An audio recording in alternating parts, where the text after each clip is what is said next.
Matai, kiekvienas šventasis turi praeitį. Kiekvienas šventasis turi praeitį. Jo, Šitas, ir kiekvienas nusidėlis turi ateitį. Taip. Ir kas mes tokie, kad teistumėm?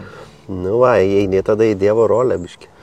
Aš dažnai taip sakau žmonėm, kad jeigu jūs čia teisėt kažką, sakot, kad tas gerai, tas negerai, tai jūs perima Dievo darbą. Nu, tai ką tada jam ten veikti? Bet atsakomybę tada įimi kažkiek. Taip. Nu, subtiliai, tu pats nepajauti, jeigu tu teisi, tau krenta atsakomybė. To absoliučiai.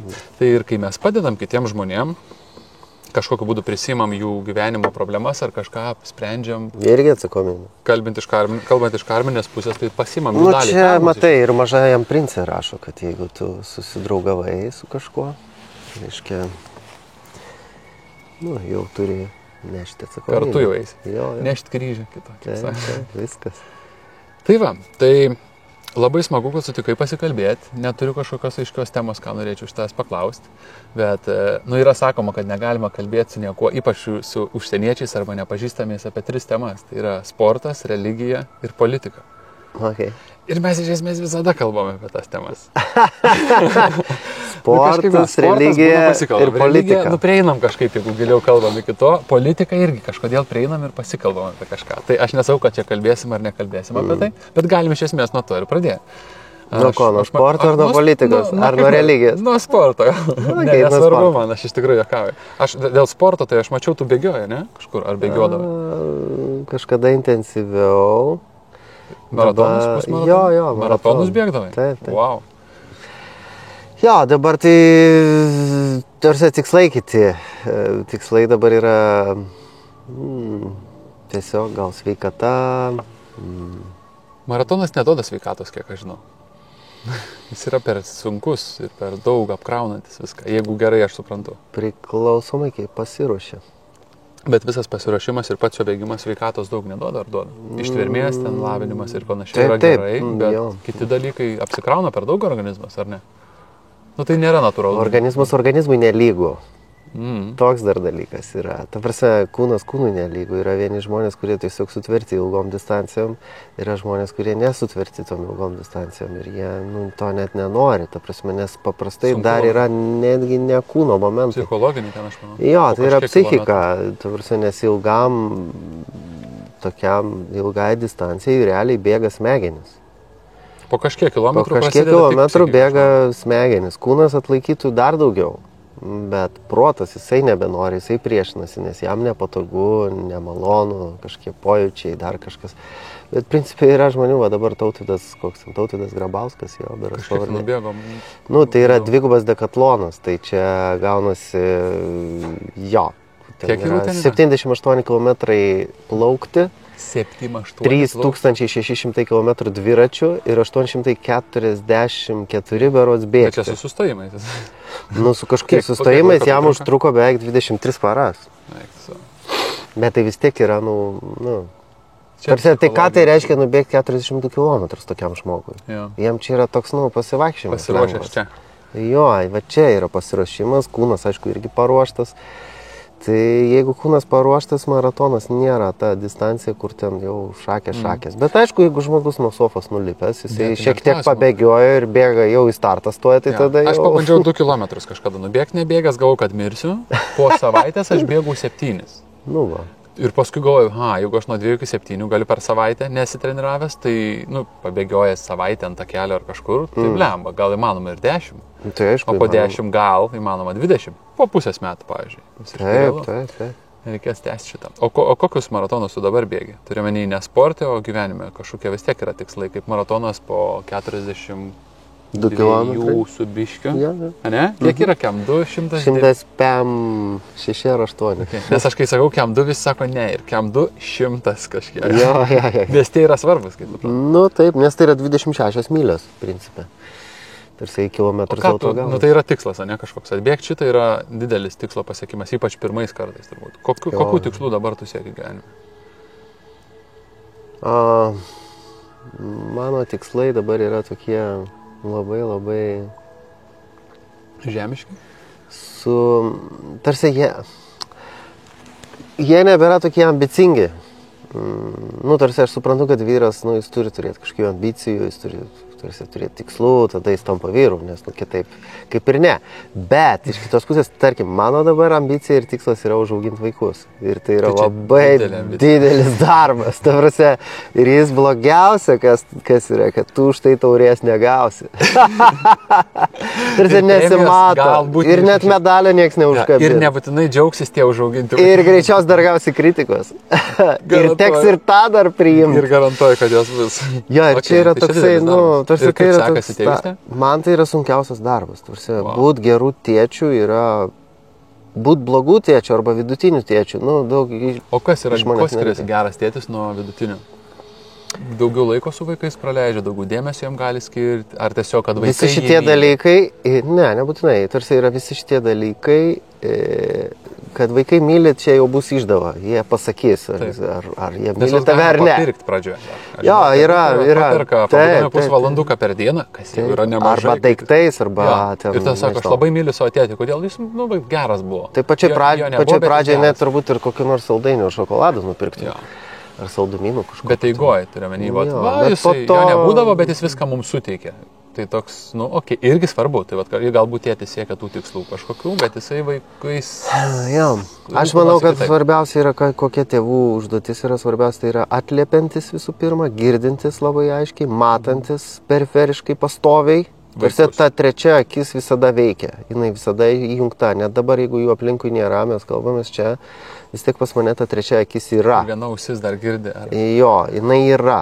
Ta prasme, kol tu neturi vaikų, šitos papildomos ausies ir akies nėra, jinai tokia, Šeštas pojūtis, jis toksai, žinai, toks atrofavęsis. Bet tam reikia laiko ir energijos, tam reikia atlaisvinti savo grafiką, tam reikia turėti laiko ir išteklių.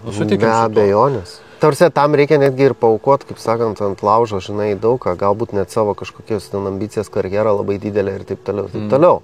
Labai įdomi tema šita vaikų. Ir aš kiek sutinku žmonių, kurie augina vaikus ir mano akimis, aš negaliu teisti, bet atrodo labai netinkamai, kurie tėvai augina. Aš matau, kad didžiąją dalim nėra taip, kad jie yra nemylintis, neempatiški ar neatliepiantis ir neišklausantis, o didelė problema, kad jie tiesiog bazinių fizinių neturi aprūpinę poreikių savo. Pavyzdžiui, neturi būsto. Gyveno vieno kambario bute, 4, 2 tėvai, 2 vaikai. Tai jau yra sunku, kai įmanoma, žinoma, užaugo dar ir 8 kažkada, ne? Bet kaip užaugo klausimas? Neturi tėvai galbūt iki vaiko gimimo pasirūpinę savo išmintim, edukaciją ar mokėjimu ir gebėjimu auklėtos vaikus. Kaip, pavyzdžiui, žmonės perka mašiną, jie žino viską tiksliai, koks variklis, kaip kas čia, kokia pirk, dėl ko, kokios problemos varikliai ir greičių dėžiai, bet gimsta vaikas, sakau, kiek esi knygų perskaitęs, bent jau knygų. O čia knygos kažkokias reikia skaityti?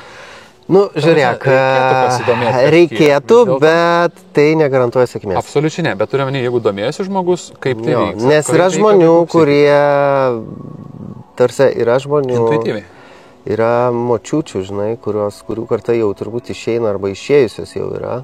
Tai yra mano kartos ten, tarkim, ar dar ten vyresnis, kur žmonės augino tos vaikus be jokių knygų, be jokių psichoterapijų, be jokių kažkokių didelių, nežinau, grandiozinių kursų, webinarų ten ir taip toliau, ne?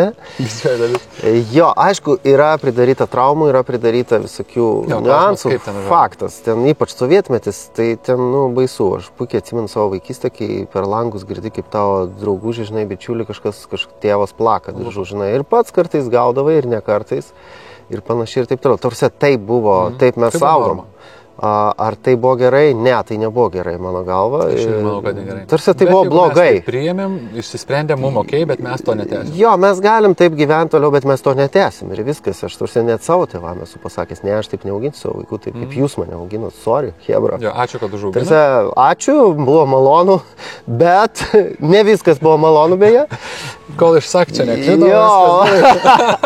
Bet aš taip nesiruošiu šito atkartoti ir sorry, tarsi aš neperimu šitų jūsų vertybių. Ja, bet sutinki su manim, kad turi būti tam tikri tiek fiziniai, tiek psichologiniai ištekliai, tiek laiko ištekliai. Turi būti, tėvų. taip, nes, pavyzdžiui, ta močiutė, kurią tu minėjai, kad intuityviai neskaičius niekada ne vienos knygos, neblogai auklėjo vaiką, jinai visų pirma dėl to gerai auklėjo, kad jin su juo buvo. Jo, ir man atrodo, žmonės tiesiog daugiau būdavo su vaikais. Žmonės gyveno ne mieste, daug žmonių gyveno kaimuose. Jo, ir netgi reikėdavo bulvių daigus kabyti, kartus kabydavo, kas jau yra didelis ryšys. Taip, būdavo visokie bulvekasiai, bulvesodžiai ir visokie kiti dalykai, talkos tos, kurios vaikam ne visada patikdavo, galbūt dėl to, kad buvo verčiami ten dirbti vos ne kaip už suaugusi. Nu, taip būdavo. Tarkim, aš 14-15 metų tarsi bulvių maišą jau keldavau. Oi, tai mes dirbdavom, pilnai. Braškės kindavom, burokus. Jo, visi šitie reikalai, jo. O dabar vaikai, šito tiek daug nemato, žinai. Dabar čia būtų, man atrodo, vaiko teisų tarnyba. Greičiausiai, kad taip. Greitai baigtųsi negerai. Ir tas, aš manau, yra gerai todėl, kad aš nesutinku, kad aš turėjau tarsi daryti visą tai, ką darė suaugęs žmogus. Aš manau, kad turėjo būti laisvė. Ta prasme, gerai, tu dalyvauk tame procese, bet tu turi jaust laisvę, ta prasme, kažkiek. Ir tada vaikas, kas nutinka, aš pastebėjau toks psichologinis momentas, tada vaikai patys pasisiūlo kažką daryti. Jie patys nori. Nes jie nori būti to dalimi. Jo, jie nori pažinti, aš irgi noriu čia prisidėti kažkaip čia. Jie nori jausti tą bendrumą, tą bendrystę, tą bendruomeniškumą. Mes socialinės būtybės, tai jie nori to. Jie pradeda jausti. Bet jeigu tu pušini, jis tikrai priešinsis. 100%. Ir tai yra gerai, tegu jis priešinas, nes ką jisai daro, jis brėžia ribą. Ne, taip negalima. Jis žino, kad pats turi padaryti pasirinkimą. Ir jis intuityviai žino, kas yra gerai ir kas blogai. Ir čia vėl labai įdomu, kai, pavyzdžiui, žmogus nėra daręs savo pasirinkimų, pavyzdžiui, kažkas vaikui visada pasakydavo, ką jisai valgys, ką jisai rengsis, kaip jisai elgsis. Ir kiek valgys dar. Nesuvalgiai nenuisi nuo stalo. Šitą turėjau. Ir tada atsiranda valgymo sutrikimai arba emocinis valgymas, arba anoreksija ar kitas ligas. Tada, kai reikia mums išsirinkti kažką parduotuvėje žmogui, kiti turi problemų, kad jie nemoka rinktis, nes jie niekada negalėjo rinktis. Arba ateina į kavinę ir yra 6 patiekalai. Nežino, jam reikia, kad parinktum, nes jis niekada neturėjo teisės rinktis. Taip, arba būdavo, žinai, parduotuvėje ką? 2 maikutės, 3 striukės ir 2 batai. Bet šiaip tėvai pasakydavo, kuriuos nešiosi. Pažiūrėdavo, kurie tvirtesni, va tie laikys. Jo, be abejonės. Mama, bet šitas gražiai. Šitas. Ne, matai, estetika eina jau vėliau. Kada yra, žinai, iš gyvenimo žmogus tiesiog, ima, žinai, veilokus, prašiai moladas, tokie būdavo, tai dar visokie reikalai. Žinai, ir viskas. Ne, aš nesu, esu prašiai moladas, bet tokie būdavo, jo. Aišku, pavadinimas vien prašiai moladas. Labai jokingas. Viso gero jaunystė, ne, kaip čia. Bet užmaunas vaikui galbūt kartais. Siaubas. Bet jie šilti būdo, ne? Jo. Aš mačiau dabar jau vėl grįžta tie. Mada kas 3-5 metus, sako, maždaug grįžta. Ir yra tam netgi mokslinis paaiškinimas labai įdomus. Kiek aš girdėjau, čia nežinau, kiek tiesos, kiek melo, bet žmogus, kai auga, patys gražiausi tie metai, tai yra nuo paauglystės iki taip 25, taip skaitom. Jaunystė labai faina, tada mes kažkokią madą su kliošinėm kelnėm vaikštom, viskas faina, paskui ta mada nueina. Ir žmonės dar negali tos mados patys, jinai nueina, ta mada jos nebėra ir žmonės negali patys tą madą išleisti į eterį, pasakyti, kad va čia labai madinga ir visi dabar rengsitės taip, nes aš esu dizaineris, bet kai žmogus pasiekia 3-5 metų, yra tikėtina, kad jis užsikalė daug pinigų, patapo žinomas ar kažkoks ir tada jis pabando į madą dar kartą išleisti tai, kas jam kelia nostalgiją iš vaikystės, iš paauglystės, iš to. Ir tada, kas maždaug 3-5 metų atsikartoja ta pati mada, teigiama, kad, daug priežasčių, bet viena iš priežasčių yra ta, kad tie žmonės, kurie to jaunystėje nešiojo tos dalykus, pajautė nostalgiją ir tuo metu jau turėjo galimybę tai paleisti į plačią visuomenę. Jo, tai ties mano 50-mečių turėtų vėl kliošas grįžti, reiškia. Kliošas sakė, pareina. Aš nežinau, tiksliai. Tokių 7, taip 8, gal 10 metų. Ten viskas grįžta. Jo, mes buvom banglai, kaip ten. Banglai? Tokie dar buvo, jo. O kur tu augai? Klaipėdai kažką, ne? Jo. O kaip tu atsidūrė Vilniuje paskui? Aš gyvenau, buvau šiek tiek išvykęs į užsienį, gyvenau metus Islandijoje ir tada tiesiog atsirado mano žmona ir kažkaip mes nusprendėm, kad Vilniuje. Iš Reikjaviko ateik čia daug. Jo. O kaip tau Islandija? Aš Islandijoje savaitę esu praleidęs, labai specifinė man tokia... Labai specifinė, jo, labai. Bet aš turėjau tokią svajonę šitaip pagyventi kažkur Skandinavijoje, labai traukė mane tos šalis. Nežinau, tokia ramybė savo čiaurumu, aš šiek tiek mėgstu, pabūt vienas. Bet kažkur kalnuose. Tu esi toks empatiškas, jautrus ir gilus žmogus, kiek aš matau iš tavęs. Tu taip greit čia mane jau pažinai? Ne, aš tą pažinau per 1 sekundę. Aš matai skaitau žmonių veidus. Okay. Čia atseit dar mano viena iš profesijų. Jo, ką nuskaitai, pasakyk, labai įdomu. Aš ką tik tau pasakiau. Ką sakai? Gilus, empatiškas, labai ultra jautrus žmogus. kūrybiškas, stiprus intelektas. Taip ir yra. Pasitikėjimo savim gali trūkti kažkuriuose srityse, bet čia turbūt iš vaikystės tie dalykai atėjo. Jo, jos reikia pradirbti. Jie yra jau kažkiek pradirbti, bet jau... Turiu menį naujoje situacijoje, kai ateini kažkokią naują situaciją ir... Netgi į naują bendruomenę žmonių. Bet kur, naują darbą, naują kompaniją, naują veiklą. Taip, kiti tai medžioja tas naujas patirtis, o aš atvirkščiai. Tau turi priprasti, prisitaikyti, apsiuostyti ir tada... Jo. Nu, tai čia kiti dalykai, bet kaip tokiam klausimas apie tai, kaip tokiam jautriam, empatiškam ir giliam žmogui, ar tau su skandinavais nėra taip, kad jie per šalti neatsivėrė, neatsidarė ir nėra to tokio gero ryšio su jais? Ar nepajauti šitą? Yra tame tiesos, bet tuo metu mano gyvenime buvo toks etapas, kada man reikėjo pabūti tokio biški oloj. Atsitrauk nuo visko. Jo, tu išsilaižyti savo žaizdeles. Rekolekcijas. Jo, ir rekolekcijas, taip, retritą savo pasidaryti. Čia šiandien iš kur. Tai Islandija yra ideali šalis retritui. Tarsi tu gali būti tarp žmonių ir niekas tas nepastebės. Tu tarsi esi, bet tavęs nėra. Labai griežtos ribos pas juos, žinai, jie patys savo. Šaltesni nusistatė didesnius atstumus. Taip. Lietuva irgi tie nustatinėjami dabar jau atstumai, ausinės, telefonas ir tuoj pat pamatysi, mes būsim niekam nebeįdomus. Aš manau, kad dabar mes jau esam neįdomus. Tu gali praeiti per Vilnių ir tu niekam neįdomus. Ne, Vilniui tai taip, Vilniui tai labai stipriai aš tą pastebiu, bet, pavyzdžiui, jeigu aš nuvažiuoju kažkokį mažesnį miestelį, tai, o dieve, žmonės, jie labiau tave pastebi, jie net atsisuka ir, žinai. Bet tave pastebi kaip žmogų, kuris kažkada buvo labai matomas daug. Jo, taip, ko gero. Nu vis tiek, kada tu eterį esi jau ten 20 metų, daugiau mažiau.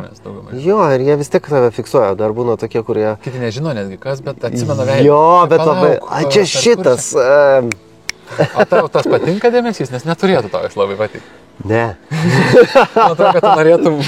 Jo, aš net kartais pasvajoju, o dieve, man kaip aš norėčiau kur nors, žinai...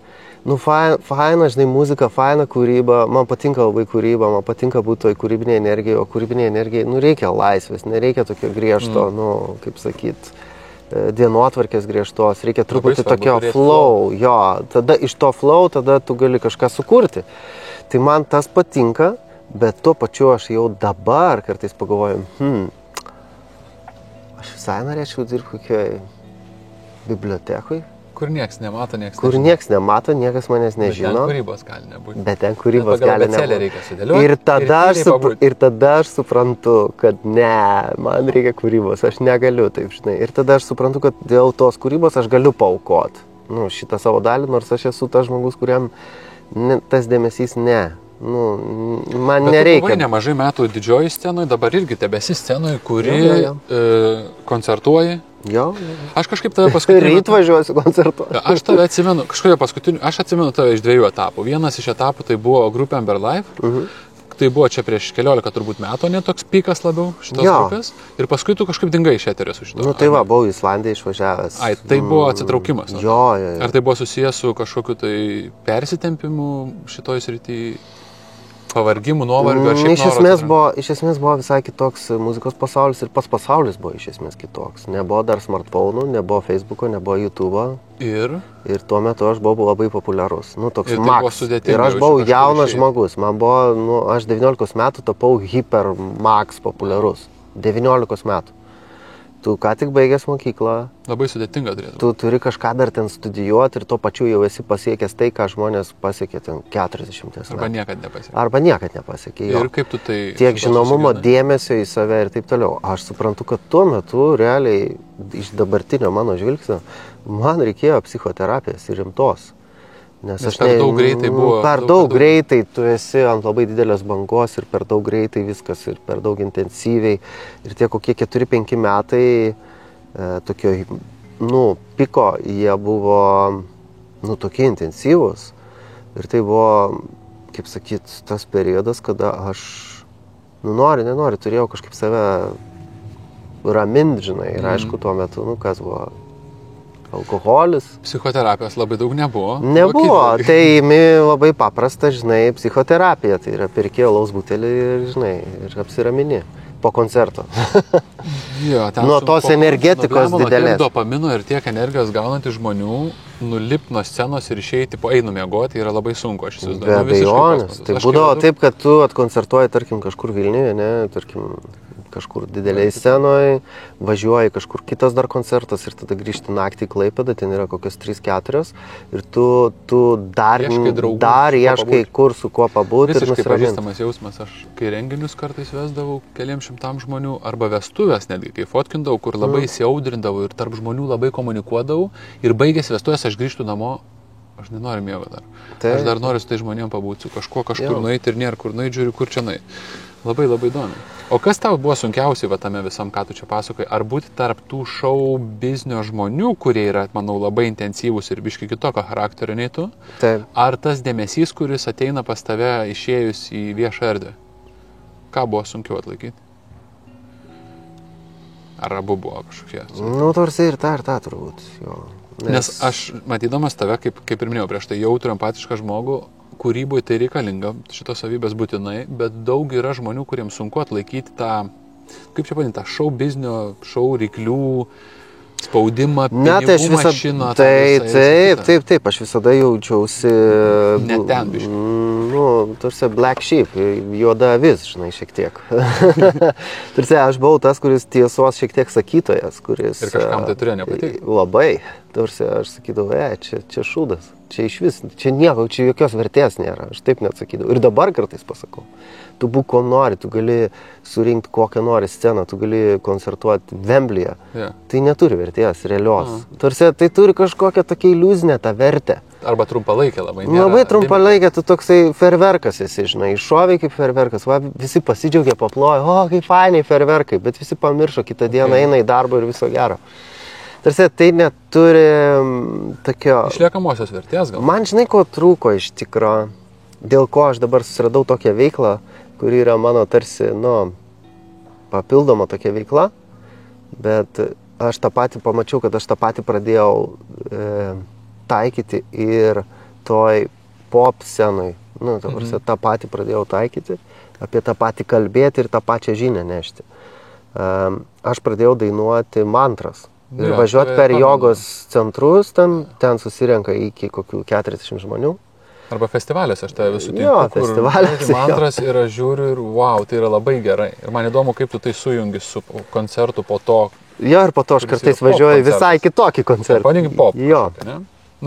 Taip, plačiai visuomenė. Jo, plačiai visuomenė, plačiam ratui, nes į tuos koncertus ateina visgi tie žmonės, kurie jau yra kažkiek ieškotojai, jiems įdomu, jie tokie... Gal, sakyčiau, kažkokio dvasingumo ieško, kažkokios alternatyvos. Maha mantra, jie nepabėga. Nepabėga, jo. Tai žodžiu, kaip tai atsirado? Ta dvasingoji mano pusė atsirado gal iš tų ieškojimų Islandijai. Aš atsimenu, kad pasninkavau gal savaitę. Visiškai? Vieną ant vandenuko? Jo, vieną ant vandenuko ir atsirado toks labai aiškus suvokimas, kad yra daug didesnis pasaulis, nei aš jį mačiau iki šiol. Tarsi atsivėrė kažkokios kitos dimensijos. Man neprasidėjo haliucinacijos ten ar dar kažkas. Tiesiog švaresnis matymas. Jo, tiesiog kažkoks atsirado toksai, wow, žinai, kažkas yra, kažką aš jaučiu, kažkas yra, žinai, kažkoks atsirado kiti aukštesni kažkokie, nežinau, ne tai, kad jausmai, bet galbūt... Pojūčiai arba... Patirtis tiesiog. Imtuvas tiesiog pajautrėjo, gal taip. Jo. Ir aš tada ir prasidėjo, kad aš pradėjau gilintis į budizmą, į vieną kitą šaką, ten Theravada, Mahajana, ten reiškia Tibeto tradicijos, ten Bon tradicija, reiškia... Kodėl rytų taip šoko labai smarkiai? Vakaruose nelabai kodėl. Gal, vakarai nelabai ką turėjo pasiūlyti išskyrus turbūt krikščionybę, o krikščionybėje aš buvau paauglystėje labai intensyviai. Užteko. Ir užteko. Keliai skauda.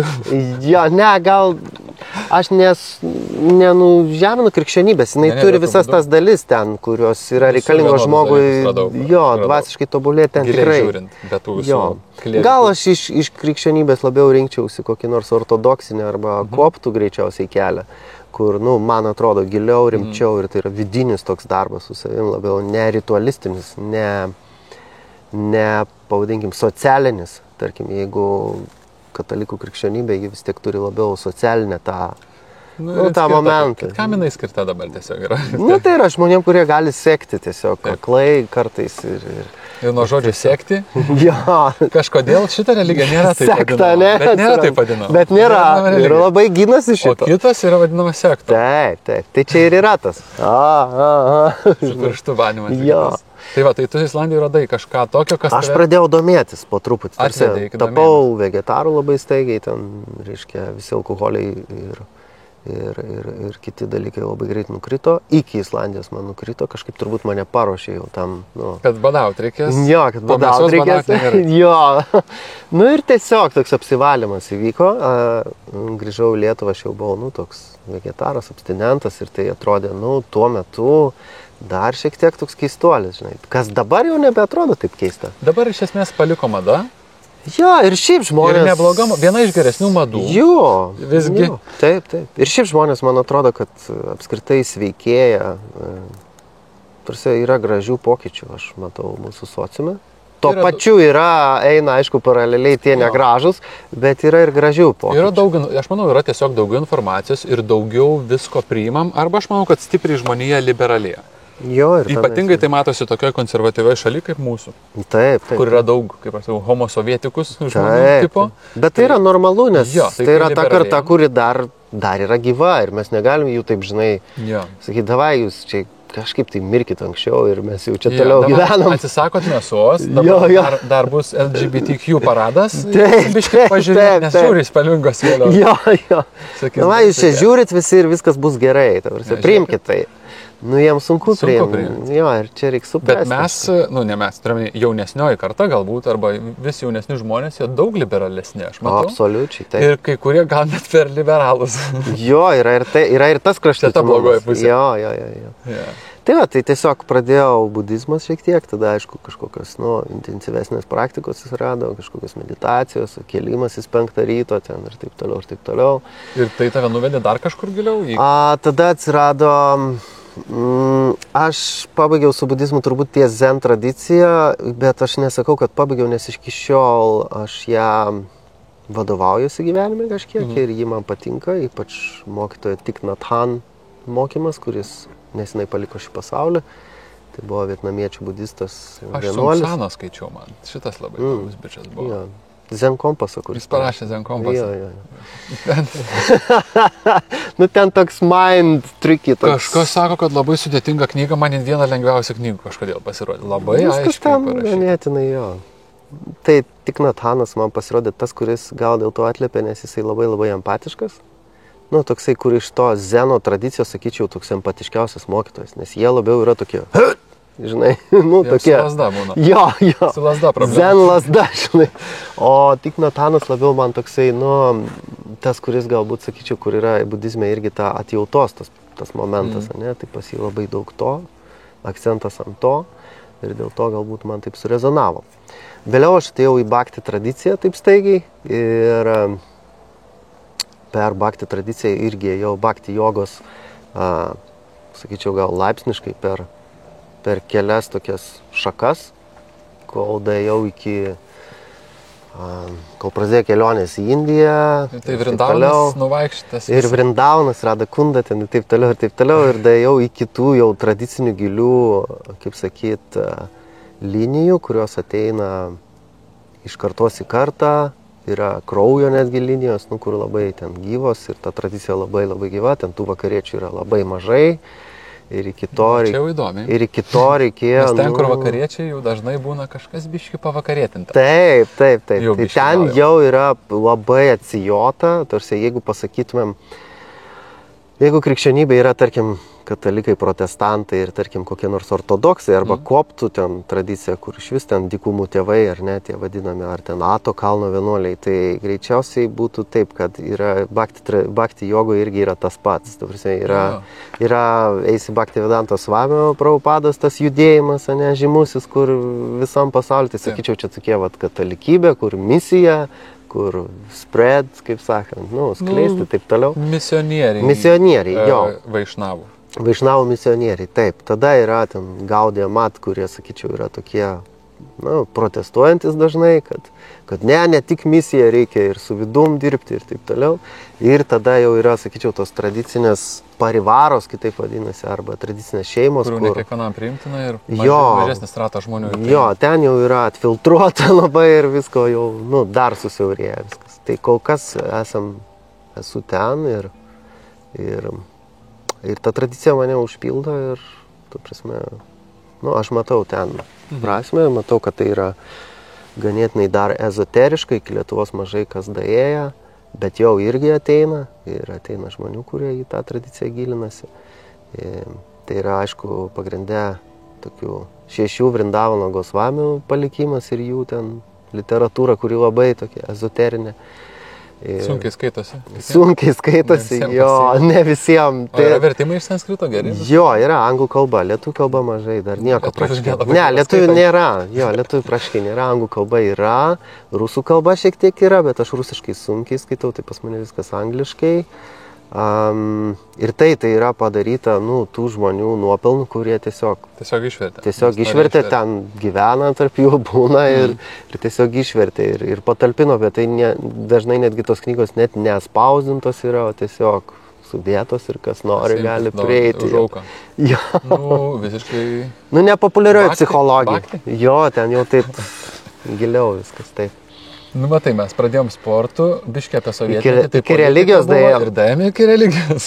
Ir man labai įdomi šitą temą, jeigu mes tik dviese kalbėtumėm. Tai aš įsivaizduoju, kad yra daug žmonių, kur man buvo 9% tavo terminų aiškus, 9,5, bet kažkam bus 5 tik aiškus. Tai ko gero, jo. Bet kas norės tikrai pasidomės ir paskaitys. Taip. Tai aš biškį krypsiu nuo religijos dar toliau į kažką, nes tai bet kuriuo atveju susijęs su visko, bet ką davė tau visi tie ieškojimai? Tu vis tiek atradai kažkokias naujas vertybės arba patvirtinai savo senas, kuriomis tu gyveni. Kokiom vertybėm tu gyveni apskritai gyvenime? Kas tau svarbu? Nes aš suprantu, kad tu neparsiduodi už pinigą kažkam, kad darytum kažką, ką jie mėgsta. Tu darai savo kelią, nors galbūt jis nėra tiek pelningas arba gal tu nebesitikė. Dieve mano, jisai kartais toks nuostolingas, žinai. Jo, būtent. Bet aš jaučiu... Kur yra vertybės, kur pagrindiniai taškai sudėlioti? Jeigu reiktų įvardinti keletą vertybių, kuriomis tu vadovaujas gyvenime, kokios jos maždaug būtų? Aš manau, pagrindinė mano vertybė yra nekenkimas kitam. Tai čia ahimsa būtų. Ahimsa, tas principas. Jeigu imtumėm iš jogos tradicijos, bet kurią jogos tradiciją, vis tik tai yra 8-lypstas kelias, jama, nijama, ne? Ir vienas iš jama, nijama principų yra ahimsa. Tai yra ką daryti, ko nedaryti. Ir ahimsa yra... Tai labai gražiai pažįsta. Nevok, nežudyk. Taip, visiškai tas pats. Tai ahimsa yra ne prievarta, nors dažnai daug kas tai traktuoja, kad tiesiog užtenka vegetarizmo. Bet ne, tai yra toli gražu, daug platesnis... Aš sakyčiau, kad ahimsa yra nevalgyti mėsos, bet ir nepykti ant to, kuris ją valgo. Exactly. Taip. Ir tai... Nes labai atsiranda dualizmas. Iš esmės, joga yra labai daug dualizmo. Ką mes labai dažnai, žmonės praktikuojantis paviršutiniam lygmenį kažkokią tradiciją labai paviršutiniškai tai mato. Sako, žiūrėk, aš nebevalgau jau 2 dienas mėsos. Ir visi, kurie valgot, esat parazitai ir dabar aš jūs smerksiu ir teisiu. Tai čia didžiausias ahimsos pažeidimas. Čia jo. Tu jau smurtauji prieš kitą tikį. Tai matot, bet yra toks, matai, yra toks dalykas, kad ta ahimsa yra pradžiai tokia, grubi ir paviršutinė. Tarkim, aš nekirsiu medžio, ne? Gerai. Gerai, aš valgysiu mažiau mėsos. Nes aš jau randu sąsają, kad gal čia negerai, nes gal po to daeina žmonės iki to, kad aš užsiauginsiu savo ten kažkokį ten, nežinau, avytę kažkokią ten paskersiu ir ją tik suvalgysiu. Tarsi aš nebesinaudosiu tuo masinio žudimo aparatu, aš ten, kaip Paulas McCartney sakė, jeigu, reiškia, kaip sakyt, tos, kaip slaughterhouse yra lietuviškai. Nežinau, kaip išvertinti. Skerdyklos. Skerdyklos. Jeigu skerdyklos būtų stiklinės, tai labai daug žmonių atsisakytų greičiausiai. Aš šitoje vietoje turiu kitą pasiūlymą žmonėms. Sakyčiau, kad reikėtų įvesti, vėl politikuoju biškai gal, bet reikėtų įvesti paprastą įstatymą. Tokį labai primityvų, čia aišku, hipotetinis. Pats nusikerti jo. Jeigu gali pats pasipjauti vištą, ėsk.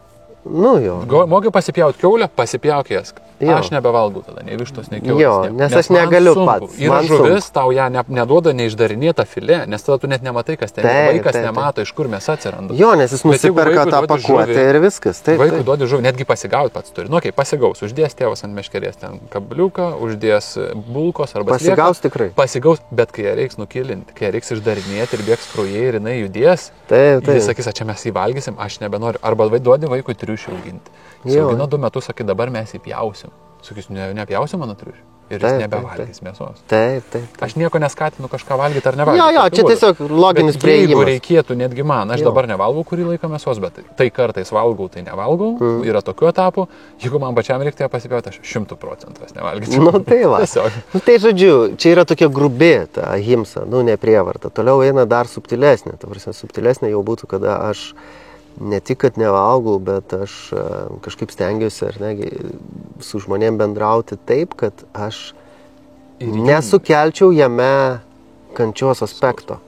Reiškia, aš kartais turiu daryti atstumą su to žmogum, tarkim, kad neprimeščiau jam savo ideologijos ir savo gyvenimo būdų, nes aš žinau, kad jis nepasiruošęs dar to priimti. Tai aš tada ką darau? Aš sakau, gerai, tu žmogau gyvenk kaip gyveni, viskas gerai, tu savo, aš kažkur savo pasilieku, ar ne, bet mes tada, tas pokalbis, jis gali būti toks minimalus, ta prasme, kažkie darbai, kažkie reikalai ir viskas. Rato netgi tam, kad nedaryti jam įtakos, kurios jam dabar nereikia. Be abejo. Ir pamatai, kad kartais nutinka taip, kad tie draugai keičiasi, nukrenta kažkas, ateina nauji gyvenimai. Kažkas po 3 metų sako, aš matau, kad tau neblogai sekas, gal gali pasidalinti. Būna taip. Žiūrėk, aš išmečiu televizorių, ne, mes. Tai kai žmogus klausia jau pats ir jisai nori sužinoti žingeidus, tada jau gali dalintis. Manęs labai daug žmonių klausia, ką daryti, kažkokį klausimą. Bet aš matau, kad netgi kai klausia, kartais klausia tik iš smalsumo, arba klausia tie, kurie dar nėra pasiruošę kažką daryti. Ir aš pradedu tikrinti, ar jie klausia tik šiaip savo, ar jie tikrai kažką darys. Ne, bet aš, netgi jeigu klausia, aš manau, kad mūsų pareiga yra atsakyti, bet mes turim atsakyti labai pamatuotai, nes tu stoji į mokytojo vaidmenį, vadinasi, tu turi pasverti, kokio lygio svorį tas žmogus pakels. Koks indas jo. Kad, kaip sakant, kaip fitneso moka kažkoks tai guru, ar ne, jisai, nedės tau iš karto 200 kg nuo krūtinės, žinai. Tai jis tau uždės, žinai, galbūt tuščią štangą tuo metu, ne? Ir tu su jie tiesiog pakilnosi. Tai lygiai taip pat, kada žmogus jau klausia, mes turim pasverti, kiek jisai gali priimti. Ta reikia nuskenuoti jo tą sąmonės, kur jisai randasi. Tai labai svarbu. Ir kartais biški išlenda, bent jau man asmeniškai išlenda kartais tas noras paduoti daugiau ir paduoti ir žiūri, kad ne. Ne. Tada jis gali nieko nebepaimti. Būtent tada. Tai geriau gal truputį. Tai va čia labai svarstyklių reikia gerų. Taip. Ir matymo, čia pajautimo gal jo. Tai gerai, viena iš to didelių gyvenimo vertybių yra nekenkimas kitiem, kažkokia dorovė prieš kitus, kad nekenkti visiems. Kokios dar? Vertybės, ne? Vertybės. Šita gal, sakyčiau, tokia pagrindinė, į kurią turbūt įeina greičiausiai ir tas melo aspektas. Tai yra, tiesa. Jo, tiesos aspektas. Satyam, jo, tiesa. Dabar tiesa, ji vėl turi pakopas, žinai, nes, Pirma iš pakopų, sako, yra ta, kad jeigu negali sakyti tiesos, bent jau nemeluok. Taip. Tai va, tai toks gaunas, kad kartais, net ne kartais, aš žiūriu, taip dažnai turiu nutilėti, žinai. Nes ta vadinama mauno vrata prasideda. Tylos įžadas, žinai, gerai, aš patylėsiu čia šitoje vietoje, pasinaudosiu progą patylėti. Ir tiesiog matai, kad, negali, nes tam žmogui tiesa yra dar tokia, Skaudės jam, jo. Jeigu bus tiesa pasakyta, bus ahimsa pažeista. Taip, ir dėl to aš turiu vėl pasverti labai, kiek tos tiesos atverti jam. Jeigu jisai, jo tikėjimas toks, jis įsitikinęs ten, aš, pavyzdžiui, turiu draugų, kurie yra, rimti praktikuojantis krikščionis, ne? Ir aš žinau, kad jisai vis tiek sakys, Jesus loves you, only Jesus. Okay. Kitaip ne. Show me your Jesus. Only Jesus. Ir aš jam sakau, okay, only Jesus. Good luck. Viskas gerai. But bring me your Jesus. What he's doing now? He's very busy or what? No, Jesus in your heart. He's watching you. This is you don't know him. Žinai. Nu, tarsi prasideda toks, Okay. tarsi, kad tu turi užmėgti kontaktą su juo. Ir aš tikiu, kad jie užmesga tą kontaktą, viskas tvarkoja, tarsi, Nesvarbu, tai yra kaip kažkoks vadinsim. vedimas. Aš tai vadinu kažkokią tai vidinę tikrą meilę, tikrą jausmų, Jo. tiesa. Kažkas sakė, kad Jėzus yra tiesa. Jau labai Tiesa stipru. ir gyvenimas. Aš esu Okay. tiesa ir gyvenimas. ar ne? Okay. Tiesa, kelias ir gyvenimas. Jau Kelias, tiesa labai ir užtektų. gyvenimas. Jau 99 Čia labai daug, Jau labai jo. daug. Čia praktiškai viskas. Jo. Jeigu čia tuo labai gyventumėm. Bet kiek žmonių iš tiesų gali gyventi toj tiesoje? Tai va. Bet čia Ir ta tiesa turi, aš kaip sakau, va, irgi tokius, nu, kaip laipsniškai. Nu, aš pats irgi kažkam mokinys, aš esu mokinys, Tai aš visada mokausi, mes aš bandau esame pažinti irgi tą tiesą, aš irgi kažkiam aspekte klystu ir matau, kad, nu, man atrodo, tiesa turėtų būti toks dalykas, kaip tavo žodis, tavo mintis ir tavo veiksmas eina vienyje. Jo. Nu, sinergijai, tie trys dalykai. Jeigu jie eina vienyje, ką aš galvoju, tą aš sakau ir tuo aš vadovaujuosi ir einu per tą gyvenimą. Mano veiksmai. Ja, ir labai svarbu suklydus išmokti pripažinti, kad suklydau. Jo. Kas krikščionybei, nežeminat jokių būdų krikščionybės, bet Taip. sakyklai nuėjus reikia sakyti, nusižengiau žodžiais, darbais. Ir tai yra gerai. Tai yra gerai. Nes aš atgailauju. Nebūtinai Taip. tai pasakyti kažkokiam tarpininkui tarp tavęs ir to. Čia yra, vėlgi, tu reiškia Bet- perduri savo ego. Nes, Pasakai tarpininkui? Ne, nebūtinai tarpininkui, Be bet, tarpininko man kažkaip fainiau. be tarpininko, bet su tarpininku, žinok, yra stipriau.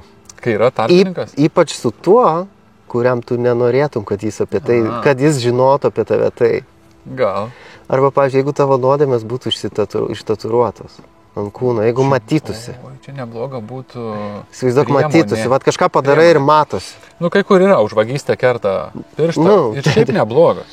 Ir Jeigu įsivaizduok, nuo kažkokio matosi. amžiaus, kai esi jau daugiau mažiau blaiviai mąstantis, už vagystę kerta piršto galiuką, nu, Taip, kaip taip, ir matosi, nebeprisisiūsi. tai va. Tatuiruotės neblogos, ant veido rimtesnės būtų. Taip, ir matytųsi, ką tu darėjai. Jo.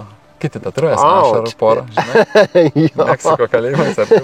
Porą ašarų. Tai va, tai aš manau, kad tas tarpininkas visgi galbūt yra gerai ir ypač gerai, aš pats esu papraktikavęs, kada tu pasakai tam žmogui, kurį mintise ar širdyje laikai savo galbūt draugų, brolių, bet tarkim tu laikai, kad vat, dažniausiai mes taip laikom iš tikro, kad vat, aš truputį esu ypatingesnis, aš truputį vis tiek labiau pažengęs už jį. Ane? Nu, gerai, čia Taip truputį galvoju. Rinkimas, kad karūna. Jo, nukristų. ir tada tu atveri širdį va tam, prieš kurį tu galvoji, kad esi aukštesnis. Ir kai jam atveri, tada tas tavo ego būna nukirtamas. Čia tokia zen lasda, žinai, per tą vidinį balioną. Ir tada jisai įsileidžia. Ir kas nutinka, tada ta širdis tikrai suminkštėja toje vietoje. Absoliučiai. Ir tada pasidaro toksai tau relief. Ta prasme, tau nereikia net kunigo. Jo, Tu čia- gali savo broliui pasakyti, kurį Jo. laikai jaunesnių, Jo. savo draugui. Čia ok, čia viskas ok iki tol, kol indulgencijos nereikia pirkti. Jo. Tu gali ateiti ir paukoti, jeigu tu nori. Jo. Bet kai vėlgi jau reikia tai- pasirinkti galbūt tą draugą, Slidi riba. kuris moka praktikuoti tą tokį gilų klausimą. Ja, čia labai slidi riba. Aš Jo. susidūriau, kalbant apie tą klausimą, mes dar grįšim prie vertybių, prie kažkokių dalykų svarbių, bet apie tą klausimą aš pastebėjau, kad labai mažai žmonių moka klausyti, tame tarpe ir aš nesu tobulas klausytojas, bet labai mažai žmonių yra, kurie turi kam išsipasakoti, nes pasitikė, kad tas klausytojas yra geras. Ir kalbėjau su jaunimu, su abiturientais nemažai bendrauju, su suaugusiais žmonėmis, aš sakau, kokia yra didžiausia šių laikų problema, jūs kaip manote? Pinigai, kad namų nėra, ar kad valstybė bloga, kas jums negerai? Ir priėm išvados vis dėlto su beveik visais ir nelabai kas paprieštaravo, didelis vienišumo jausmas. Atskirtis ta. Atskirtis vienišumas. Nors mes gyvenom šeimose, gyvenom atseit tarp draugų, bet tokių tikrų draugų, kuriam aš galėčiau va dabar paimti ir viską pasakyti, aš turiu iki 20, iki 10 gal. Wow, tu turi daug draugų. Jo, ir aš dabar nesenai supratau, kad tas 20 per visą pasaulį, 10 gal Lietuvoje. Ir aš supratau, kad tai yra tiek daug. Čia labai Nes daug. kai aš pradėjau kalbėti su kitais ir taip nuoširdžiai, sakau, pasakyk, sakau, oi, turi draugų, oi, aš jo viską galiu pasakoti, sakau, gerai, ar gali šitą pasakoti, ne, šito negali. O turi tokių, kuriem viską gali. Nusėsi. Tikrai, ir kai pradam gilintis, neatsėsi. Ne. Sakau, tai tas žmogus, su kuriuo tu mėgi vienoj lovai, su kuriuo tu 20 metų augini vaikus, su kuriuo tu dalinies kiekvieną centą ir kasnį, tu net su juo negali apie tam tikrus dalykus pasikalbėti. Ne. Tai su kuo tu gyveni? Su kažkokiu apkarpytų, netikru apribotų žmogum. O jeigu čia ir būtų tas pilnas žmogus, tai jis antiek apribotas, apdėtas kai būna ten mašina kokia nors, kur nenulaužti limitai ir negali važiuoti bet kokiu greičiu. Tai va, tu esi nesupilno potencialo žmogum. Nes nei jis tau neatsiveria, nei tu jam. Esat kažkokie su kaukiam apsidėję. Ir tai yra liūdna. Tai ar pastebi tokią tendenciją, kad pasaulyje daug daugiau tos atskirties ir iš ties nėra galbūt mūsų gyvenimuose tiek daug žmonių, kiek norėtųsi, kad visur išeinam ir gali būti pilnai atviri. Jeigu man liūdna, aš galiu pasakyti, kad man liūdna. Jeigu man nepatinka kažkas, aš galiu ateiti pasakyti, man vat, šitai nepatinka. Netgi jeigu jūs ant manęs pyksit ar manęs neprimsit, bet man šitai nepatinka. Aš manau, kad būti va tokiu nuogu šiek tiek apsinuoginti, atsiverti. Drąsu? Čia reikia drąsos. Labai bet mes drąsus. Ar tu esi drąsus šitoje? Aš praktikuoju. Tarsi tai nereiškia, kad aš visada esu drąsus. Yra vietų, kur aš tikrai turiu kur dirbti. Tarsi tai aš nesu tobulas. Yra vietų, kur aš turiu, su savo vidum padirbti, kad išdrįsti žengti tą žingsnį, ne? Kitas dalykas, kuris man ateina dabar į galvą, o gal yra taip, kad visgi yra tokių dalykų, kurie ir turi likti tarp manęs ir viršaus, ne? Taip, kol tai nėra melas. Nes galbūt yra tokių, kol tai nėra melas, kol tai nėra kažkoks sukčiavimas, kol tai nėra mano kažkokie nešvarumai, kuriuos aš suprantu, kad ten yra nešvarumų mano širdyje, ne? Bet dažniausiai, kaip tie nešvarumai lieka širdyje? Jie ir lieka, todėl, kad aš neatveriu. Nes aš jeigu atversiu, iš ten bėgs velniai, ne? Taip. Ir dabar... Iš manęs tie velniai bėgs. Jo, iš manęs. Gal pasišalins iš manęs. Ir greičiausiai taip ir nutiks. Bet yra problema, kad aš tikiu šitą iliuziją, kad kitas manęs nesupras. Kad kitas greičiausiai manęs net jaus. Bet ar čia vėl nėra taip, kad kitas... aš geriau žinau, kaip jis sureaguoja? Va, būtent. Čia ir yra ego žaidimas tas. Jisai tada įsisuka į tokį lūpą. Į tą begalybę ženklą, ne? Kur aš galvoju, jis manęs nesupras. O kodėl aš galvoju, kad jis manęs nesupras? Todėl, kad aš galbūt jo nesuprantu. Ir kitas dar dalykas, aš galvoju, kad aš visgi esu kažkuom truputį pranašesnis, dėl to jis nesupras. Okay. Aš moku suprasti, jis nemoka. O susiaurinti šiek tiek klausimą. Tu turi, kaip suprantu, gerus santykius, gražius, augini vaikus, darnio šeimą. Ar tu viską gali pasikalbėti su savo žmona? Manau, kad... Turime, yra dalykų, kurių net gali pasikalbėti dėl to, kad bijai, kad tavęs nesupras. Būna tai, bet aš ganėtinai greitai tarsi pereinu šitą jausmą. Būna, kada man reikia laiko ir erdvės pasakyti kažkokiam dalykui. Tarkim, man galbūt prireikia 3 dienų, ne? Bet po 3 dienų... Bet tu gali apie viską kalbėti. Tu jau tiesi atviras ir visiškai nuogas. Su savo žmona. Su savo žmona. Aš manau, kad aš esu... reiktų mane labai stipriai prasitikrinti vidų, bet aš manau, kad kokie 95-97% tikrai taip. Va čia tas 1 ar 3% yra irgi labai svarbus, kai aš Taip. Nes va ten ir yra tikrumas visas. Jo. O dėl ko taip yra? Ar tau gal asmeniškai, ar kaip tu manai kitiems žmonėms, dėl ko taip yra? Gal tau asmeniškai? Dėl to, kad yra 2 žmonės ir mes bijom prarasti tą kitą žmogų? Ne, aš manau, kad yra tokių sielos potyrių ir kertelių, kuriuos ir lieka tik tarp manęs ir Dievo. Ir čia, kaip sakyt, nors ir tuos aš atveriu savo žmonai. Ta prasme, mes pasidalinom ir tai, kurie yra labai intimus dalykai, kur kažkokie tavo vidiniai pergyvenimai, patyrimai, sukrėtimai. Nes gal tam su tuo žmogum dar labiau, aš galvoju, netgi suartėjai, papasakos kažką, kas yra galbūt labai... Ir aš manau, kad tai yra santykių pamatas. Aš manau. Jeigu šito neįvyksta, jeigu tu negali pasikalbėti face to face visiškai atvirai... Lieka tarp tavęs ir Dievo, bet tavo draugas sakė, kad Jesus is in the heart. Tavo žmonos širdį irgi Jesus. Taip. Tai duok Jėzui sužinoti. Matai, mes turim dar laiko. Mes galbūt turim laiko, aš nežinau. Aš nežinau, kiek aš turiu laiko. Bet čia ir yra, aš manau, tas atvirumas, tas nuogumas viens prieš kitą, tarp vyro ir moters. Vienas iš svarbiausių santykių pagrindų yra tiesa ir atvirumas visiškai. Be abejonės. Jeigu nėra atvirumo... Bet į tai yra einama. Susitinkam su maskaradiniam kaukiam. Bet į tai yra einama. Taip. Nes mes negalim, iš karto pirmą dieną, labas, viskas, aš čia nuogas. Lemba labai sutaupytų laiko. Aš taip grubiai žiūriu, aš mačiau vienam filme labai įdomu pavyzdį, kai susitiko bičias su pana, ta pana turėjo vaiką iš pirmos santokos ar kažko, jinai atėjo į kavinę, jie atsisėdo va taip ir ta pana sako, žiūrėk, mes dar neužsisakėm arbatos, lukterkim minutę, aš noriu tau kai ką pasakyti. Okay. Sako, aš turiu vaiką, jai 10 ar 12 metų, aš daugiau vaikų nebenoriu savo gyvenime ir tai tvirtai žinau, aš mėgstu tą, negaliu pakęsti to, man nepatinka, kai tas vyksta, tas ir anas. Ir kažką ten susakė ir ieškau vyro ilgalaikiam santykiam, manęs visiškai nedomina čia trumpam pabūti ir panašiai. Jeigu tau nors kažkas iš šitų netinka, tu gali sutaupyti $2 ir nepirkti man jokios arbatos ir mes dabar sutaupę laiką išsiskirstom. Ir tas bičas taip sėdi. Bet kada žmogus tą gali padaryti? Tai va, jinai kai jis jau yra brandus. Kai jisai yra drąsus, brandus, atviras ir kai jis iš ties siekia kažko aukščiau. Taip. Ir tas bičas sėdi, sako, nu tai ar ką, geriam arbatą ar ne? Sako, nu matai, aš dar čia sėdžiu, tai geriam, man viskas tinka. Ir jinai sutaupė daug laiko, nes aš įsivaizduoju, kad 9 iš 10 tai netiktų kažkas. Taip, ir jie sakytų kažkokią kvailą. Gerai, ačiū, viso gero, viskas, jokio pykčio, jokios arbatos, sutaupiam laiką. Bet kai 10 metų gyvenam su žmogum ir aiškinamės, žinai, kas tau tinka, kas netinka. 5 metus, gerai, aš esu buvęs vestuvėse, kur žmonės nuo mokyklos kartu, sakykime, 5 ar 7 ar 10 metų, jie kažkur Norvegijoje uždarbiauja, grįžo, daro vestuvės ir juokingai vedėjas ten veda, žinai, renginių ir visą kitą ir sako, nu dabar žaidimas, kas kiek čia vaikų norės, lengva, čia mes žinom. Ir bičas sako, nu vyras, jaunikis, susituokė, ką tik 3 valandos po santokos. Sako, mes žinau, mes esam starę, vieną norim. Pana sako, žmona, aš tau nesakiau, sako, nu, nedrįsau, bijojau, gal ir kaip, 3 aš norėčiau. Ką tik. Ta prasme, jūs 7 metus buvot kartu ir tu neišdrįsai jam pasakyti, gal tai pasikeis, mes nežinom, bet nublemba, gal biški nebelaikas pasakyti savo paprastą norą. Čia labai svarbus, bet paprastas dalykas, ne? Arba, pavyzdžiui, aš norėsiu keliauti visą gyvenimą, kažkas norės didelį namą ir gyventi, ir auginti stirnas, ir gyventi miške. Aš manau, kad tai galima įsikalbėti pirmų susitikimų metu ir galbūt negaišti laiko, nes tie praktiniai dalykai irgi svarbus. Jie svarbus, bet, pavyzdžiui, toks dalykas kaip vaikai, tai yra procesas, žinai. Taip. Tu gali planuoti 3. Bet 7 metų procese jinai nesugebėjo būti jam atvira.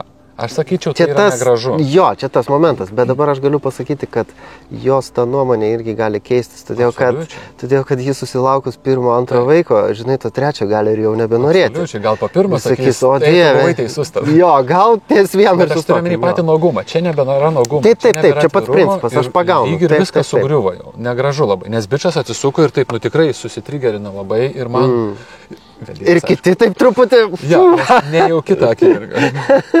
Tai bet aš apie tokį paprastą intimumą ir atvirumą kalbu, kad galbūt gerų santykių vienas iš pagrindų yra va, ta tiesa, ką tu ir minėjai prieš tai tarp vertybių, nekenkimas vienas kitam ir jeigu tavo žmonas taiga pradės valgyti mėsą, tu turbūt neišmesi jos iš namų. Ne, tai aišku, kad nes tai būtų negerai.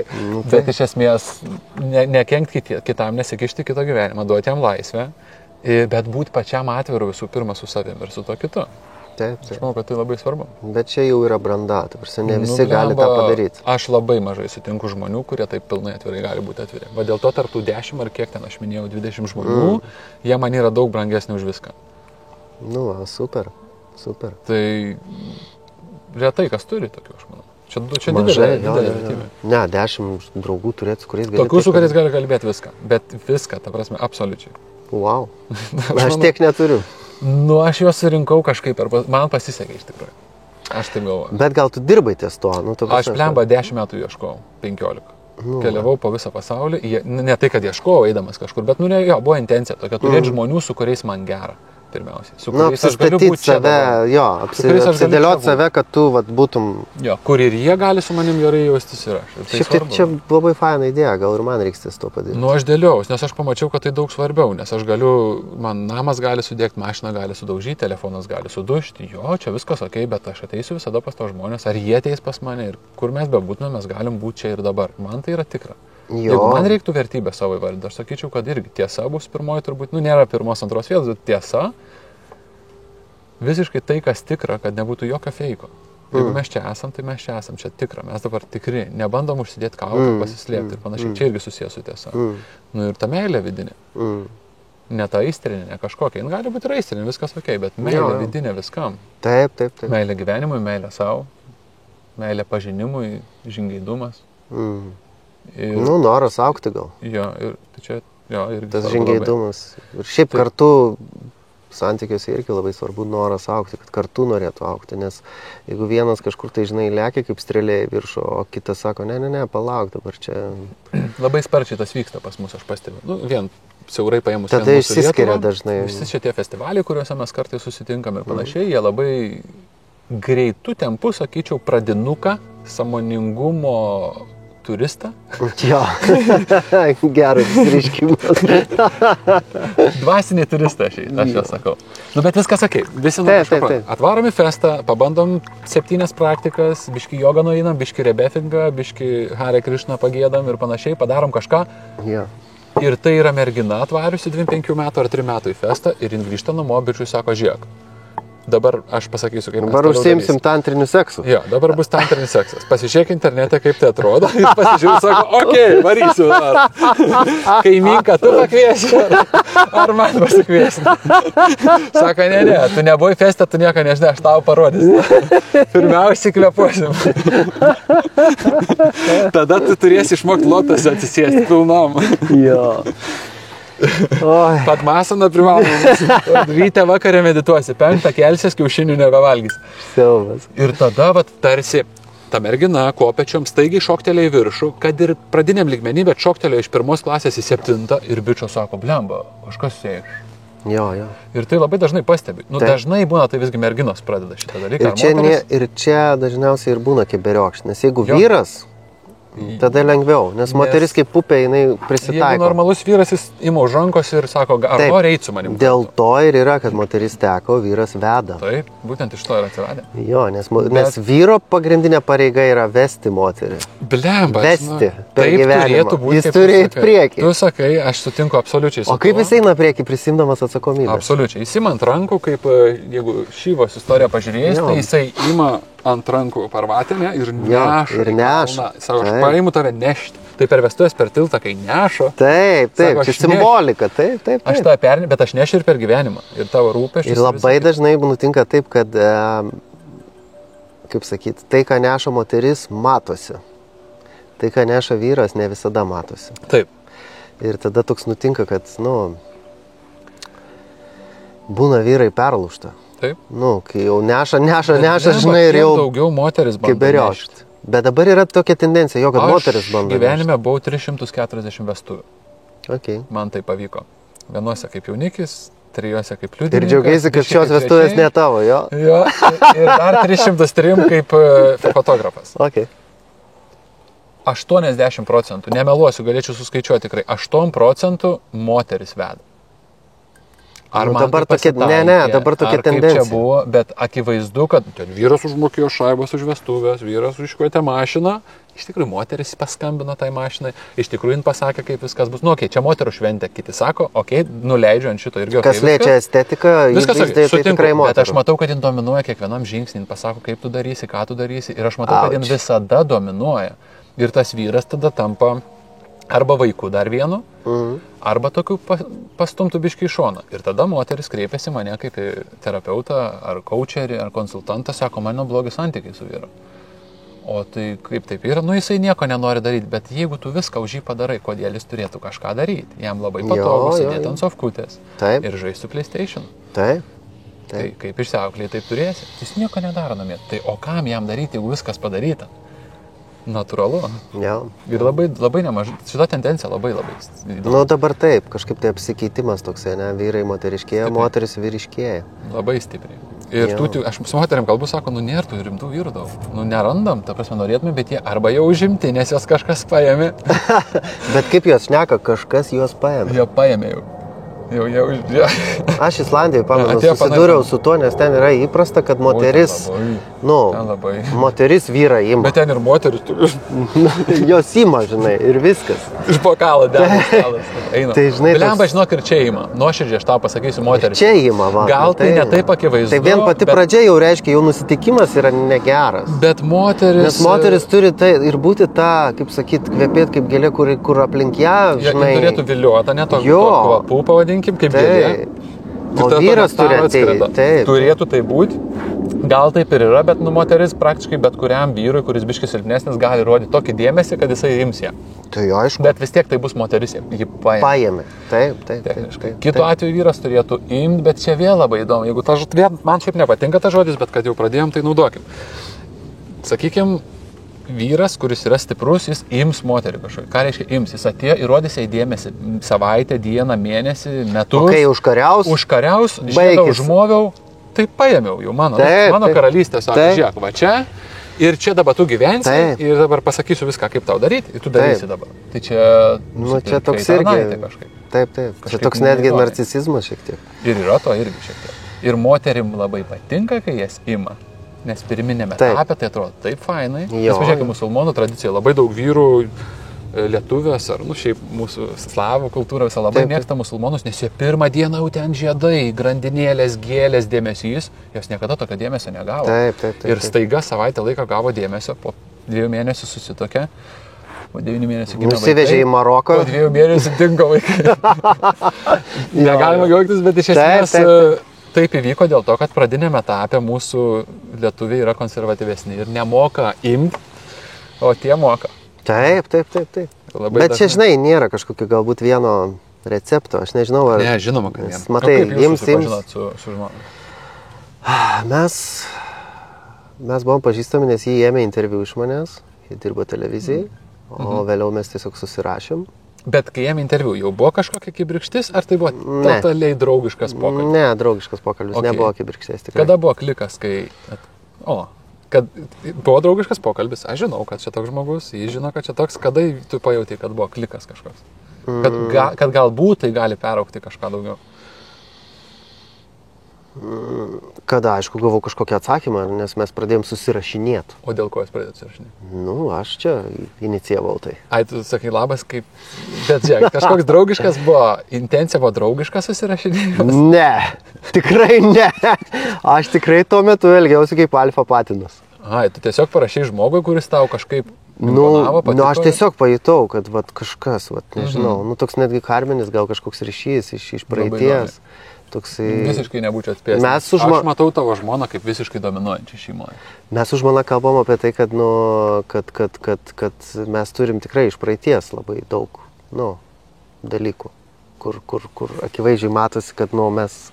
Ne tik dabar susitikom. Ir tas jaučiasi labai stipriai. Okay. Bet tavo žmona aš matau kaip labai dominuojančią ir vedančią. Aš visiškai nematau... Yra sričių, kur ji dominuoja, yra sričių, kur aš dominuoju. Okay. Yra sričių, kur jie visiškai teka. Tu ją pradėjai kalbinti, aš pradėjau. Tada jinai labai moka gerai išjungti tą vyro rolės, nusimautęs, kaip sakau, vyro šlepetės ir užsidėti sijoną. Moka, visiškai. Wow, čia labai svarbu. Moka. Nes su jos charakteriu, aš matai, man užtenka nuotraukos ir aš pusę gyvenimo pasakoju. Taip. Tai... Jo, jinai labai stipri, pas ją labai stiprios ribos, ten visa kita, taip toliau, bet ji tuo pačiu moka labai pabūti tą moterim, tiesiog. Čia labai svarbu leisti savo būti moterim. Jinai moka tą puikiai. Tarsi, aš sakyčiau, ekspertiškai jinai tą moka. Tarkim, mes kažkur kelionėse tas labai pasijaučia, kad, leidžia tau padaryti sprendimus. Ir kai suklysti, budistinė lasda. Ne, jinai labai moka priimti.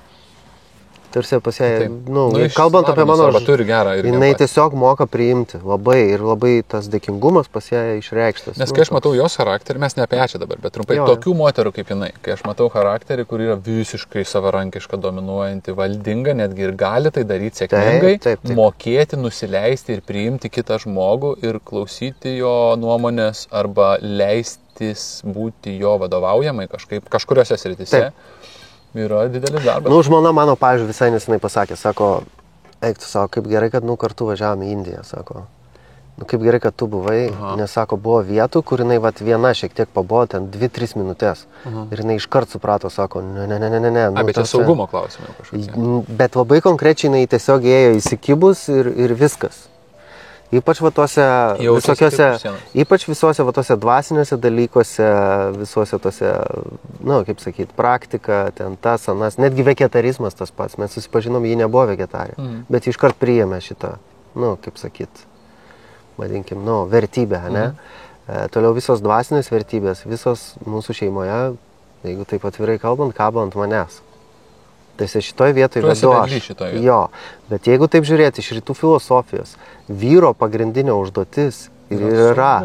Yra aprūpinti, yra taip, visi tie materiniai dalykai taip, Ir bet dangų. tuo pačiu vyro užduotis yra vesti dangų. Taip. Nu, ta prasme, visą šeimą. Jo yra pagrindinė netgi atsakomybė. Gali tam tikrais etapais nebūti duonos, gali sudegti namas, kaip tu sakėjai, gali sudegti tavo verslas, dar kažkas ar ne ir taip toliau. Bet šitas aspektas, jisai yra, nu, pagrindinis. Jis toks subtilus, nematomas, bet jis yra pagrindinis.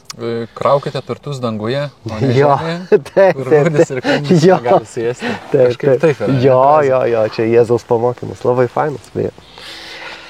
Tai va, tai šituose aspektuose tikrai yra taip, kad... Čia tai, kad taip susiderinti. Kad- Labai fainai, mažai kad matau tokių šitas, šeimų, kurie jo. gali taip... tokią Tarkim, aš sinergiją gerą turėti. kartais ir kadangi aš labai kūrybinis toks, tai yra vietų, kur, nu, tarkim, Biški nuskrendi kažką. aš nuskrendu, jo, Sako, tikrai visas taip, tikrai taip. Jo, ir man reikia įsižeminti, nes aš pas mane į viršus labiau pajungtas. O pas mano žmona kaip tik, jinai labai žemiška. Labai Jai iš karto aišku, kaip čia kas veikia. Jo. Ir dėl to Čia greičiausiai... panašiai, mano žmona irgi labai Ir dėl to greičiausiai mums va čia ir susigroja viskas, nes jinai tarp žemės ir dangaus tas aspektas. žinai. Geras muikas, susmičiam. Jo, nes jinai labai greitai, jinai netgi žmonės sako, ne, su tuo nieko nedaryk. Man panašiai būna. Šitas ne, tas taip, Intuicija ką, labai net stipri. neskambink tu jam, sako, pamirštų jį, viso Intuicija gero. labai stipri. Jo, ir viskas. Ir aš žiūriu, o, veikia. Nebereik tikrintis. Jo, Sutaupai viskas. skambutį. Nueini ir paklausi, ką su juo daryti, klausyk. Geras. Nu, fainai čia įsikalbėjom. O tai kaip manai, tai čia ir yra kažkoks toks tavo asmeninės istorijos, tavo šeimos geros pagrindas, kad jūs vienas kitą palaikot ir esate išsiaiškinę dalykus, kur kas kuris dominuoja, kur... Greičiausiai, kad taip. Ir kad esate atviri? Ar yra kažkokių dar tokių? Nu, yra netgi tokių vietų, pavyzdžiui, kur, tarkim, mane kažkokie ten dvasingumai ir visa kita. Tai mano žmona net labai aiškiai yra įvardinis, ne, tu ir varyk dabar į priekį, va čia, šitoje vietoje. Aš čia ne mano, nu... Netgi jeigu nepritariu, varyk tu pats. Ne, tu varyk, viskas gerai, aš seksiu, nu, ta prasme, viskas tvarkoja. Jei net buvo tokių išbandymų, kur, atvirai pasakius, nu, netgi buvo tokios vietos, kur, tai tu vos nerinkis čia, tavo vyras kažkur varo, tai tu su vyru eini ar ne? Ar kaip čia? Ir jinai, ne, aš einu su vyru. Ir taškas. Nu, Stipru. jo, aš matau net ir dabar mūsų gyvenimo etapuose yra tokių momentų, kur jai pajudina šiek tiek ir aš pamatau, kad ne, jinai visgi renkasi sekti manim ir mes pamatom, kad mes tame sustiprėjame. Tarsi, kad mes, nu, Stiprus dvasinis nu, kad mes esam, mūsų yra burbulas, tai yra aš, jį ir mūsų vaikai. Šitas burbulas yra atskiras. Ir gali būti giminės tėvai, ten kas tik nori primetinėti savo ten niuansus. Mes sakom, Labai ne. Labai svarbu, kai abu sako ne. Jo, tarsi mes labai aiškiai. Vertybės. Ne ir viskas, ta prasme. Ne, mes negersim šampano per naujosius metus. Jo, jūs atsigerkit. Jūs gerkit, jūs darykit, ką norit. Mes ne. Ir viskas. Nu, biški. Jo, būna tokia. Su manim jau nebebūna, nes jau žino, kad su šito jau bergžės reikia. Galėsi vairuoti. Taip. Ne apie vairavimą. Širdžiai sveika. 7 argumentai. Taip. Ne, ir viskas tiesiog. Jo, ir va čia mes atsiranda tokia sinergija, žinai. Labai įdomiai čia. Visgi ne politiką, man atrodo, užbaigsime. Žiūrėk, mes varom jau į religiją stipriai, man atrodo, ar Ne, mes apie šeimą gražiai kalbėjome. Apie šeimą, jo. Nekalbėjome čia daug apie religiją, labiau gal apie tikėjimą. Apie dvasingumą. Religija ir dvasingumas yra man dviejose skirtingose stalčiuose, man asmeniškai. Nu, kaip sako, religija primityviem. Tie, kurie tiesiog gauna religiją, gauna kažkokį nurodymą, sek, viskas. Sek. Jo. Jonas, sek. Taip. O jau dvasingumas. Aš kažkaip praėjęs per visus tos dalykus, manęs, jeigu nuoširdžiai nekabina nei vieną, absoliučiai niekas. Aš gal ties zen, ties budizmu labiau lieku, bet tai ne religija apskritai, nes nėra objekto, į kurį galima tikėti. Taip. Bet aš galiu labai laisvai būti su visais. Nu, matai, konfucionizmas koks nors irgi ne religija. Dao irgi greičiausiai ne religija, bet tai yra toksai, nu... Tai gyvenimo būdas. Gyvenimo būdas galbūt tokia. Joga gal. Joga irgi. Bet aš nesu jogas. Ta prasme, aš pritariu daugumą idėjų, viskas okei, aš kaip ir praktikuoju tam tikrus dalykus, bet Nu, joga dažnai visi susiaurina iki asanų darimo ryte. Taip, mankštelės. Aš darau jogą. Ką tokį tu darai? Jogą darai, čia eina daryti, asanas galima daryti, mankštą galima daryti, masažą galima daryti, bet... Joga žodis, kaip ir latiniškas žodis, bet matai, latiniškas žodis religare irgi reiškia tą patį. Aš ką ir sakau, kad man ten labai panašus dalykai, ką Jėzus mokė, ką Buda mokė, ką joga moko, aš matau, kad čia... Arba ta pati ten antropoteosofija, kuri net irgi jau darosi šiek tiek populiarėja, ne? Čia lietuvė gera knyga. Jo, Audronė Ilgevičė. Jo, ten... Antropoteosofija irgi antropos, kas yra graikiškai žmogus. Antropos reiškia žiūrintis į dangų. Graikiškai žmogus reiškia žiūrintis į dangų. Metaforiškai? Įdomiai. Reiškia... Bet paskui homo sapiens atsiranda, tiesiog stačiasis. Čia lotynų kalba homo sapiens, o graikų kalba antropos yra. Jo, bet jau ten reiškia stačiasis žmogus tiesiog. Nu čia labiau gal fizikinės. Taip. Žodžiu, žiūrintis į dangų, reiškia vis tik užkoduota kažkokia užduotis kažkokia. Jo, užduotis užduota, kas aš esu, kur aš esu. Aš atsimenu, man buvo koks 12-13 metų ir aš tiesiog žiūrėdavau į dangų ir galvodavau, kur aš čia papuoliau. Man šitas klausimas nedavė ramybės. Kur aš čia papuoliau? Kur aš čia randuosi? Blemba, aš dabar darau. Gal biškai jau per, sakė, įskaitė nebe vaikas, ką tu pagrūdėjai, bet blemba. O po to atsirado Hermano Hesės Siddharta Gautama knyga, jau kokių gal 14-15. Ir buvo dar šitą tarybinė enciklopedija tuo metu. Ten buvo draudžiama rašyti? Ir tarybinė enciklopedija buvo... Matai, kadangi vis tiek sovietmečiu buvo praktikuojamas tas ateizmas, bet vėlgi ateizmas turėjo tokį gerą momentą, kad jis supažindinavo su visais. Visus parodo ir sako visi nesąmonės, bet tu su visais turi galimybę susipažinti. Tai, pavyzdžiui, tarybinėje enciklopedijoje buvo tokie paveikslėliai, ten Šiva, Durga, Buda, kas yra Buda, viskas aprašyta. Ir aš atsimenu, tuo metu atsišviečiau iš tarybinės enciklopedijos tos paveikslėlius ir įsiklijavau į savo dienoraštį. Buvau užsirašęs 4 tauriosios tiesos. Deimantinis kelias. Ir taip toliau. Reiškia, jau tada buvo, aš pats nežinau, iš kur, kaip. Mes kažkaip vis tiek jaučiam intuityviai. Niekas iš mano nei tėvų, nei ten senelių nesidomėjo kažkokiais rytų, ten kažkokiais reikalais. Pas močiutę tik atsimenu, radau gal 2 klasėje knyga. Užrašyta, Hare Krishna vegetariniai valgiai. O, šitą turiu. Ir galvoju, koks keistas vardas, Hare Krishna. Aš galvoju, čia vardas pavardė, kuris parašė knygą vegetariniai valgiai. O, autorius. Autorius techniškai gal šitas ir parašė. Ir aš iškart, man kažkada buvo asociacija, čia turbūt kažkas žydai. Krishna biškai prisidėjo šiek tiek. Žydai gal kokie čia, žinai. Pipirų. Kažkas, va tokio. Tarsi, bet aš nesu... Ramą prisijungiau. Aš tik atsimenu, kad Palangoje buvo man tokia, labai užsifiksavo, būna tokie, žinai, kur momentai tokie gal. Aš buvau dar gal pradinukas ir matau, vienoj gatvės pusėje, reiškia Basanavičiaus gatvė, eina mano tuometinis, toks, gal ne dievaitis, bet toks, gal kumyras, gal kažkaip, kaip čia pavadinti, tai buvo Marijonas Mikutavičius, jis tada tik buvo pradėjęs vesti tangomaniją, buvo atsiradus. Ir aš matau, kad jis yra visiškai girtutėlės. Ta prasme, jį veda iš vienos pusės, žinai, ten ar Samas, ar kas ten, žinai. Ir jis visiškai, žinai, tiek girtutėlis. Ir aš norėjau prieiti paprašyti jo autografą, bet aš supratau, kad jis nieko nepadarys. Jis neparašys to autografo. Nes, Sako, reikia nesusitikti su tiek buvo, kad šakis geriau, nes... Ir aš matau, tuo pat metu fone pareina Hare Krishna. O, čia stiprus galėjo būti. Ir aš, supranti, matau tą, ir matau šitą, ir galvoju, kas čia? Protas negali įvardyti, kas čia yra iš vis, ką jie čia daro, kas čia per nesąmonę. Toks buvo, ir man taip įkrito, kaip sako, tas samskara, žinai, tas įspaudas toks stiprus liko, kad aš iki šiol atsimenu ir matau periferijoje kažkas suka tą vatą, žinai, Palanga, žinai, Basanavičius. Bet jau matas periferijoje turbūt. Periferijoje tą vatą, žinai, čia tas Mikutavičius vedamas nuėjo kažkur tai ir žiūriu, žinai, pareina tą šviesa tokia. Ta eisena tokia ir aš žiūriu ir nesuprantu, kas čia. Negali įvardyti protas, kas čia, bet įstrigo. Protas dažnai negali įvardinti, taip kaip mes esame išmokyti, irgi neaišku ar tiesa. Ir kai mes kalbėjom, kad žmogus žiūri į dangų, man iškart buvo aliuzija į tai, kad... Esi matęs Trumano šou filmą? Jo. Blemba, aš žiūriu į dangų ir vis prisimenu tą filmą ir galvoju, o jeigu? Aš žiūriu į Mėnulį ir aš galvoju, ar tikrai 400 000 kilometrų? Nu, blem, man atrodo, kad jis arčiau. Toks sutapimas, aš šiandien kaip tik girdėjau žmogų, kuris tvirtino, kad tikrai niekaip negalėjo žmogus būti Mėnulyje.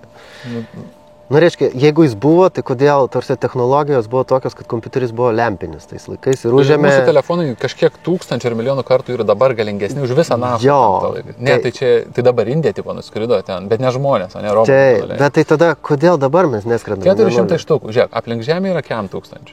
Tai 10 kartų aplink Žemę. Tai čia yra mizeris, čia yra tiek mažai nuskristi, taip arti, čia aš nežinau, čia kelios savaitė, nežinau, turėtų nuskristi, nusileisti, padaryti, parskristi. Kažkas netaip čia su šito klausimu, ką? Kažkas netaip, yra ten visokių sąmokslo teorijų, aš stengiuosi to plokščiau Žemės teorijų nenagrinėti. Aš vis atsakau kitokį iš šitą atsakymą. Manęs čia kažkas klausia, ar čia Žemė plokščia ar neplokščia, ar apvali. Aš tiesą sakant, nežinau.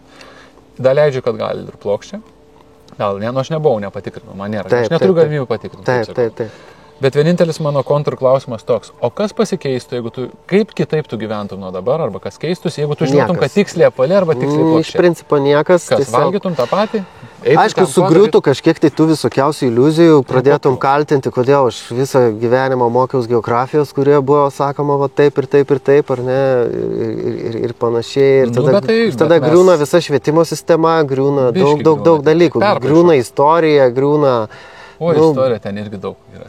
Taip, tarsi ta istorija negali būti tobula, tai yra vis tiek iš žmogaus proto aprašyti kažkiek, kur remiasi rašytiniais... Remiasi rašytiniais šaltiniais, žinai. Ten, tarkim, kad Vilniui dabar ten 700 metų, bet tai yra kažkokio rašytinio remimasis kažkokio šaltinio. Vilnelė tekėjo per, žinai, per kur tekėjo Vilnelė? Pro Katnarą visiškai ten yra kažkokia. Teigiama, kad...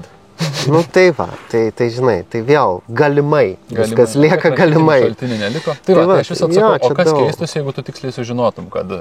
Bet pas tai labai zeninis toks protas, labai budistinis, nes tu iš karto, kaip Buda, kad davė tą paskutinę pamokymą, kad viską tikrinkit, ne tai, ką aš mokiau, patikrinkit. Taip, nes kažką, Tai vat ir gaunas, kad aš nemačiau. Kai pakėlė, visi žiūri, kas čia bus, laukia, kažkoks prie pasėmė. Taip. Jo. Čia labai aš tai nežinau ir tiesą sakant, aš čia dabar, kai geriu arbatą, galiu sakyti, kad čia arbata, bet dabar antrą kartą, kai dabar kelius, aš nežinau, gal čia jau nebe arbata. Niekas nežino. Tai va. Nereikia labai toliai. Jo. Ir tikėti kažkokį. Empirinis toksai samprotavimas, jo, priveda prie to, kad... Ir tada lieka tik tai. Tik tai, jo. Satčitananda, jo, Vigraha. Sanskrito kalba labai graži, jo. Labai graži. Fain. Ir netgi man, lietuvių kalba iš sanskrito, ne? Taip. Čit ir yra cit, protai maždaug. Jo, cit. Tyla tokia visiška, bet dvasinė tyla.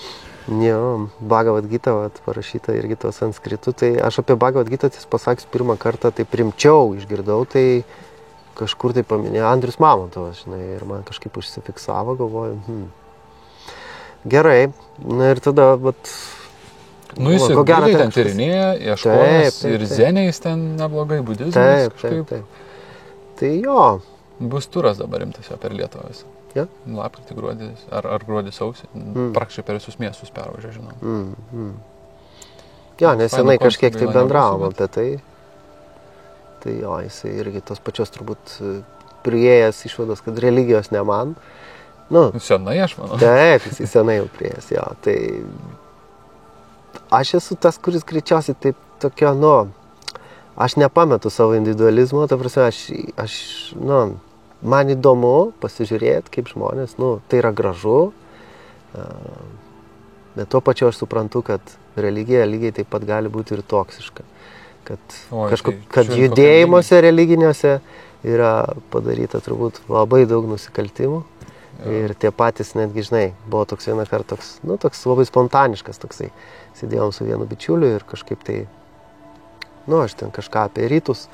Ir jisai, bet čia ne mūsų, čia vis tiek, ne mūsų, žinai. O tai kas mūsų? Tai, tipo, krikščionybė. Aš sakau, palauk. O tai Jėzus plungė gimė. Pas mėnesį, mažai. Jo, Andrejave, kur. Tai irgi ne mūsų. Tai vis tiek tas baltiškas, aš ten, tarkim, gerai, atsiverčiu. Baltiškas būtų mūsų, bet būtų mūsų. Bet ten irgi yra indoeuropiečių šaknis ir vėl mes matom tos pačius atnašavimus, ten tos ugnies ritualus, kur viskas yra Indijoje tas pats. ar ne? Absoliučiai. Tai ir neaišku, kur Indijoje. Aš Jo. turiu vieną tokią moteris, kuri kaip ir kai yra išminčius, kaip išminčia. Nežinau, ragana. Ragana. Žodžiu, vieną baltų raganą atvaro pas mane į namus ir man sako, jinai ten baltų kultūrą atstovauja ir viską, visi hinduizmai, viskas yra nesąmonė. Okay. Jis sako, paaiškinsiu dėl ko, nes yra kundalinė gyvybinė energija. Tai. Sako, žinai, iš kur kilo žodis? Nu, sakau, iš sanskrito tikriausiai, sakau, nežinau. Nu, kundalas susiviniojas. Ne, iš žemaičių. Kondalinė. Kondalinė. Maždaug ką dalinė. Taip, ką dalinė. Ir hinduistai pavogė iš žemaičių, iš baltų prieš 8000 metų ir vat, pasiėmė tą žodį. Aš budistas. Jo, čia viena iš. Gali būti, daleidžiu. Jo. Labai mažai tikėtina, bet gali tai būti. Nu, ten su tai žemaičiais tokių juokelių yra, pavyzdžiui, žodis. Ne, jinai nejuokavo. Vokietis ten, tarkim. Vokietis. Nu. Nes šiaip iš tikrųjų vis germanai, Germany, visi kas vadina patys Deutschlandą, ne? Taip, Deutsche. O iš kur yra vokietis? Nu gal tikrai vokietis. Bet čia turi ir Latvija šitų, pavyzdžiui, Latvija estus vadina Įgaunija. Latvija yra Įgaunija. Rusija yra Krievija. O ką reiškia vyja pas juos? Krievija. Ir priekis ir galas, ką čia reiškia? Nes yra iš du žodžiai čia, sudurtinė, abu žodžiai. Nu, taip. Įgaunija. Nu. Labai įdomi. Nu, yra tokių, yra. Jo, tokių visokių niuansų gražių. Bet šiaip tai aš kiek ten baltiškų tuo šiek tiek pasidomėjau, jo, labai atitikmenų sanskrito tai pilna. Pavyzdžiui, tie du, reiškia, kada statydavo trobas ir būdavo tie du arkliukai ant galo, ar ne, tokie stojantis, kuriuos dar dabar Nidoj pamatytum turbūt. Nidoj labai daug. Jo, tai jie buvo vadinami ašvieniais lietu, nu. Ašvieniais. Nu, reiškia, ašvas arklys. Ašvas, jis turėjo kažkokią spalvą greičiausiai. Ašvieniai. Ir ašvaganda. Ašva yra arklys, ganda yra kvapas. Arklio kvapas. Tai ta žolė, iš kurios gaminama ašvaganda, ta žolė pati, migdomoji vitanija, kitaip dar lietuviškai vadinasi, tai ir tiesiog ir turi tą kvapą tokį specifinį. Dėl to ir vadinamas ašvaganda. 8, aštanga. Nu, aštanga. Četuranga, keturi, četiri irgi galim sakyti rusų kalbą. Ek1, dašjam 10. Labai panašu. Ekadašį, ne, žinai, šitą dieną, tas dienas. Labai panašu. Tai ekadašį 11. Mėnesiai tik man dar įdomi, iš kur ten yra kilę, nes yra. Mėnesiuose yra, žinok, tiek tokių niuansų. Kažkaip 12 atsirado kažkada jau. Jo, nors šiaip tai, pavyzdžiui, Oktober, ne? Oktober. 8, okta. November. Dekabrį visur. Deka liktai turėtų būti. 10 turėtų, yra 12. Jo, nu įdomi. September. Visi ten gražiai eina, tik pirmis sausis vasaris tokie keisti. Nu, šiaip sako, kad buvo jų 13, nes turėtų 13 ir būti, jeigu mes skaičiuojam palei mėnulį. Palei mėnulį gaunam 13. Pamažinom dienų, padidinam, biškį dadedam vieną dieną metuose. Nu, mažiau atlyginimų reikia mokėti, ne 13. Jo. Daug dalykų. Nežinai, reiktų mokėti 13. Ir skaičiuoti sunkiau, iš 10 padalinti moka į durnius, o iš 12 jau sunkiau gauna. Nu, va. Jau padalinimą padaryti. Tai kažkaip einam į pabaigą, po truputį labai fainai pakalbėjom. Atsiminiau Andriaus Mamonto vieną stulpelį dainos, toks įdomus skaičius. Posmelis, stulpeliai tik tais pakėlėjai. Lemba, negaliu su tavim ginčyti. Tai labai gražiai buvo daina, kurioje yra žodžiai antram posmelį. Ar dievas žmogus, ar priešai draugai, ar tas aukštas dangus, liks amžinai. Ir paskui po to seka mano tėvas akmuo, motina upė rami. Nu, tai čia toks baltiškas labai. Jo, aš jį priskirčiau prie to, kad tyrinėja giliai žmogus gan ir šitoj dainoje yra, aš nežinau, gal 30 iš viso tik žodžių visoj dainoje, bet ten pasakyta daugiau negu kartais knyga gali pasakyti. Aišku, daug atvirų retorinių klausimų. Nu, skvarbu, bet matai, per klausimą gali prieiti prie žmogaus lengviau. Taip. Nes jeigu tu eisi teiginį. Jo, jeigu eini teiginį, tai jau pareiškimas. Teismą gali paduoti. Tai tas Landsbergis taigi buvo užtrolinęs visą Lietuvą, žinai? Kaip? Čia iš tikrųjų buvo visą teisminę sistemą užtrolinęs Vytautas Landsbergis, nes jisai kažką ten labai grubaus apie kažką pasisakė, bet prieš visą tai, ką jis sakė, sakydavo, kas galėtų paneigti, kad ir tada tęs, ką nori. Kas galėtų paneigti, kad tu aferistas? Ir tu mane duodi į teismą, aš sakau, nebuvo teiginio, aš klausiu, kas galėtų paneigti, kad tu esi aferistas. Aš nesakiau teiginio. Ir ten daug buvo dalykų. Jo, gudrau. Kas galėtų paneigti? Ir tada gali sakyti, ką nori. Tavęs į teismą nepaduos. Jo. Nu, gudrau. įdomi. Tai va. Nu, Vytautas Landsbergis, jo, jisai tokia asmenybė, kur pipiro turi, žinai. Šiaip įdomus žmogus, aš kiek jau aišku įdomu. Labai visaip įvertina, kraštutinai iš visų pusių įdomi. Dėl to ir įdomus. Bet aš matau, kai matau jo pokalbis, ką jis kalba, kaip jis kalba, nu man tai ten gilu pasižiūrėjau. Jo. Tai va, su manim buvo Edgaras Lubys. Nedrįsiu sakyti, kad muzikantas, atlikėjas, dainininkas ar ieškotojas, nes yra daug daugiau, kaip reikėtų apibūdinti. Nu, tiesiog nemėgstu visko po truputį epitetų, visko po daug. Tiesiog gera kalbėtis, gera pasėdėti ir matau, kad trūksta laiko, turbūt su tokia, nes galima būtų plačiau viską. Galėtumėm, jo. Tai galim antrą padaryti. Tai darysim. Matai, aš už 2 dienų išskrendu į Tailandą. Ok. Ilgam? Nežinau.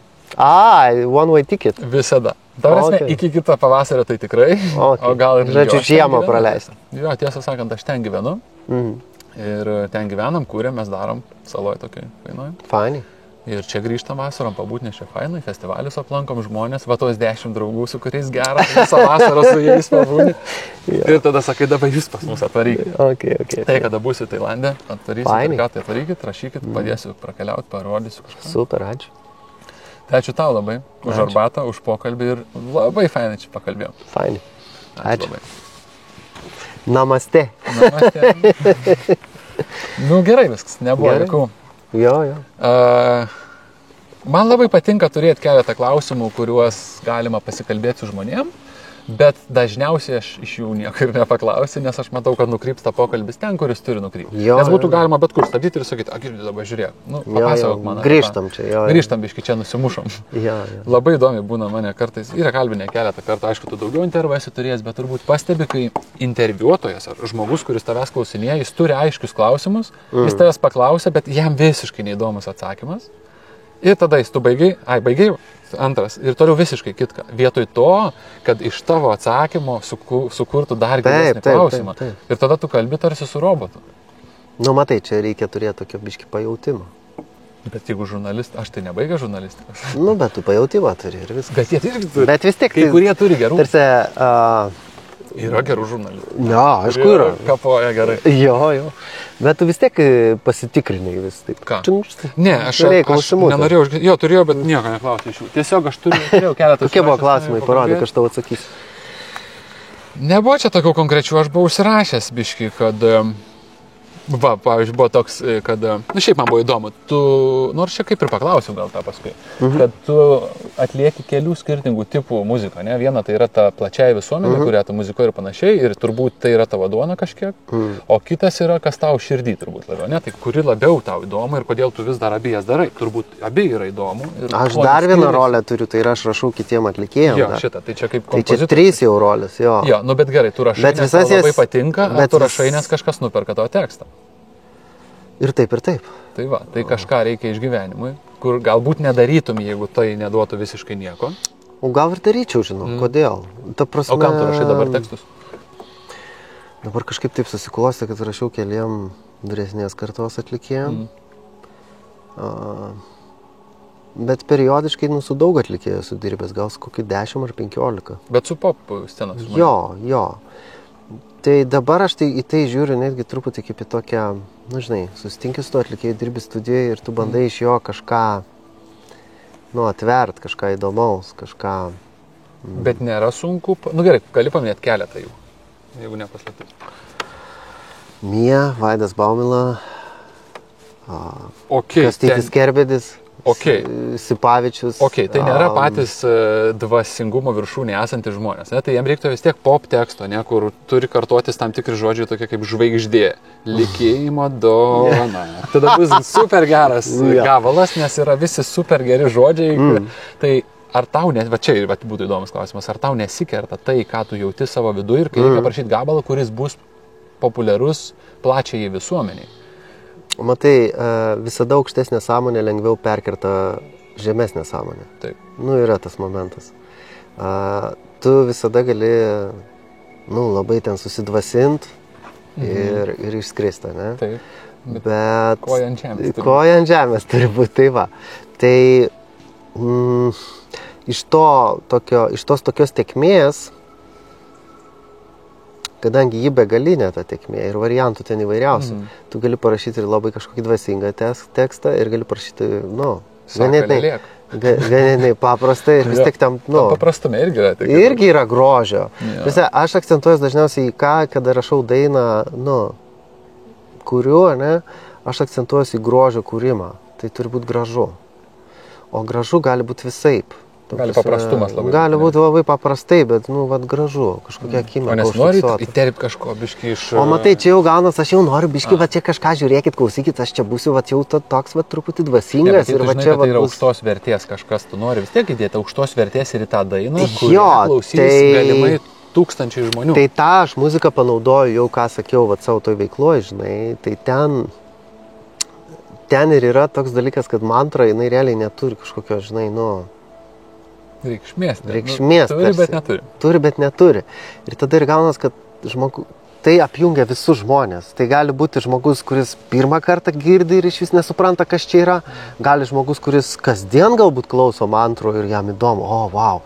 Ir reiškia, kaip fainiai, aš būsiu toj vibracijoje, ar ne? Ir jisai netgi pagelbėja tą vibraciją, pats net pastiprina, netgi ir taip būna. Ir tada pajuti tą tokį bendrumo jausmą, ta plačiaja prasme, kur gali tilpti visi žmonės ir tai nebesiskirsto. Buvo įdomu, ar nesikerta. Ir ten tas dalykas, aš pajutau, kad tai yra mano to dvasinio prado pasidalymas per muzikos kalbą. Labai įdomi. Aš galėčiau ir per žodį, ar ne, bandyti. Bet per muziką tokia universali kalba, kad, pavyzdžiui, jeigu aš pradėčiau dabar pamokslauti, tarkim, yra ten sanskritų rašo ten taip ir taip reikia daryti. Moters vyro santykiai yra taip ir taip. Ten yra taip ir taip, ar ne? Tai jau būtų pareiškimai. Taip. Ir kažkas priimtų, o kažkas ne. Reikia sakyti visada, kas galėtų paneigti. Ne, bet jeigu aš pasinaudoju muzikos kalbą, tada žmogus, jisai lengviau priima ir jis tada, pajaučia, jis gauna kažkokį gyvą patyrimą. Atsipalaidavęs dar dažniausiai. Jo, ir jisai gauna, aš kažką jaučiu, kažkas yra. Jo, jis tada tiesiogiai gauna. Ir tada jau, jeigu jam bus įdomu, tada jis paieškos. Jis pasigilins ir paieškos ir ras, ką jam ir reikia rasti. Gal tai bus budizmas, gal tai bus krikščionybė, gal tai bus... hindų kažkoks kelias, gal tai bus kažkokia joga, gal tai bus, o gal tai bus tiesiog, gerumo kažkoks tai praktikavimas. Prasvitlėnė. Jo, tiesiog prašviesėjimas. Trumpas. Taip. Ir tai gerai. Labai gerai, tai visi, taigi... Tai tai aš taip matau ir dėl to man kol kas tas tam nesipriešina, aš toks kaip sraigė stovi ant 2-3 lapų. Ir visi tie 2-3 lapai, jie kol kas man nesikerta, man patinka ant jų visų 3 pabūti. Ir aš nenoriu kol kas nieko mesti. Nes viskas veikia gerai. Nes viskas veikia, tarsi ir tas veikia, ir tas veikia, ir tas veikia. Kol nepradeda prieštarauti. Aš ilgai fotografijai buvau dėl to ir gal iškyla šitas klausimas, kad aš buvau ten iki tol, kol jau nebegalėjau būti. Buvo fainai, paskui buvo nelabai be fainai, paskui vėl biški fainai, paskui ant tiek nebe fainai, kad jau liktai save apgaudinėjai ten. Tai tada jau... Aš galiu daryti tai labai gerai, bet ar aš noriu tai daryti? Toks buvo klausimas. Tai tada, jeigu aš tai pajausiu, aš irgi pereisiu ant kažkokio kito lapo galbūt. Įdomu bus paklausyti. Pažiūrėsiu, kur bus žodžio autoris arba ir muzikos autoris. Jo, dabar įdomiausia tai, kad esu parašęs ir tokiom, kur atrodo kaip, taip gali būti, merginų grupėm ten visokiom ir taip toliau. Latga duoda. Ten, žinai, Natalijai Bunkei esu rašęs. Tai viskas su jo gerai. Ta prasme, kai kuriuos gabalus aš jeigu paimu, Jordana Butkutė, ne? Pop atlikėja. Man gyvenimas duotas. Taip. Baltas, žalias ir juodas. Tu gali savo spalvą pasirinkti. Tu gali pasirinkti, koks tavo gyvenimas. Taip. Čia šitas tekstas man yra tokio dvasingumo. Taip. Wow. Jo. Pasirink, kokias spalvas tu matai savo gyvenimą. Pasirink, ką tu veiksi, ką tu darysi, ką tu valgai, su kuo tu bendrauji. Tu gali pasirinkti, nes jis ir baltas, ir juodas, ir žalias. Jo. Aš išgirdau dabar po 20 metų šitą gabalą. aš klausiausi, galvoju, kaip taip galėjo parašyti kažkas. Nu, matai, aš kaip kūrėjas, kaip tiesiog tas dainų autorius, aš žinau, kad yra tas srautas ir kartais gali žmogus, jis pats nesupranta, jam tiesiog paduodama. Kas rašė šitą, negalėjo. Taip pat į Jordaną, man. Turbūt, čia turėjo srautą. Ta prasme, jo, eina srautas, žmogus gauna tą informaciją, parašė, manifestavo ir viskas. Ir ta informacija turėjo manifestuoti. Neaišku, gal su kokiam papildomom priemonėm. Tiesa, dar vienas buvo klausimas pas mane, ar papildomų priemonių naudoji? Ne. Turbūt ne, bet ar esi naudojęs? Ne, niekad nesu parašęs. Ne, bet gyvenime šiaip kažkada, kai buvo laikotarpiai, gal aktyvioje kūryboje, kai buvo aktyviai šitam show biznį, pavadinkim, muzikoje. Nes ten yra daug visko, kiek žinau, dabar tai yra daug. Ne, narkotikų ne, šitų dar nebuvo tuo metu ir ačiū Dievui ir niekada kažkaip tai dabar jau yra, bet aš su tuo neturiu nieko bendro, niekada neturėjau. Nes kitiem atsidaro portalai. Jo, būna. Arba bent jau pradžiai būna toks kaip paskatinimas ir paskui eina flow. Kaip patiria žmonės tam tikras būsenas su psichedelikais įvairiais ar kažko. Bet aš kažkaip tai su tuo turiu tokį vidinį pajautimą, kad tai nėra tikra.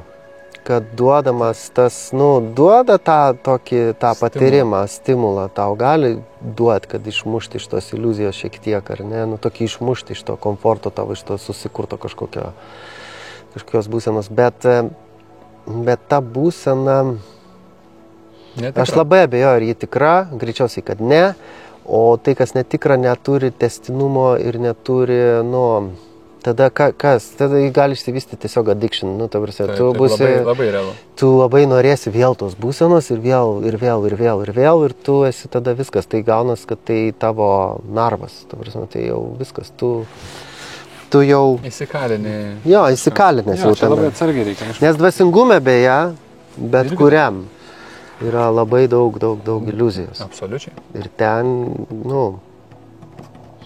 netgi daugiau nei šiaip gyvenime turbūt. Kas kažkur yra koncentruotai labai. Jo, tas gėris, žinai, blogis tada labiau tą gėrį ir atakuoja. Jeigu ten bus gėris, tai blogis irgi stengsis iš visų paskutinių ten irgi būti. Turi būti balansas. Ir nieko nepadarysi čia. Tai kuo aukščiau šauni, tuo... Žemiau krisi. Pagalbė neši. Žvaigždės kartais krenta. Susitatom ir važiuodam. Čia, man atrodo, varytumėm dar ilgai. Aš galėčiau nemažai, bet gerai, eisim pietauti ar kažką daryti. Ačiū tau labai už pokalbį. Ačiū, kad skiri laiko, labai fainai ir maloniai čia. Jo, fainai. Ačiū. Ačiū.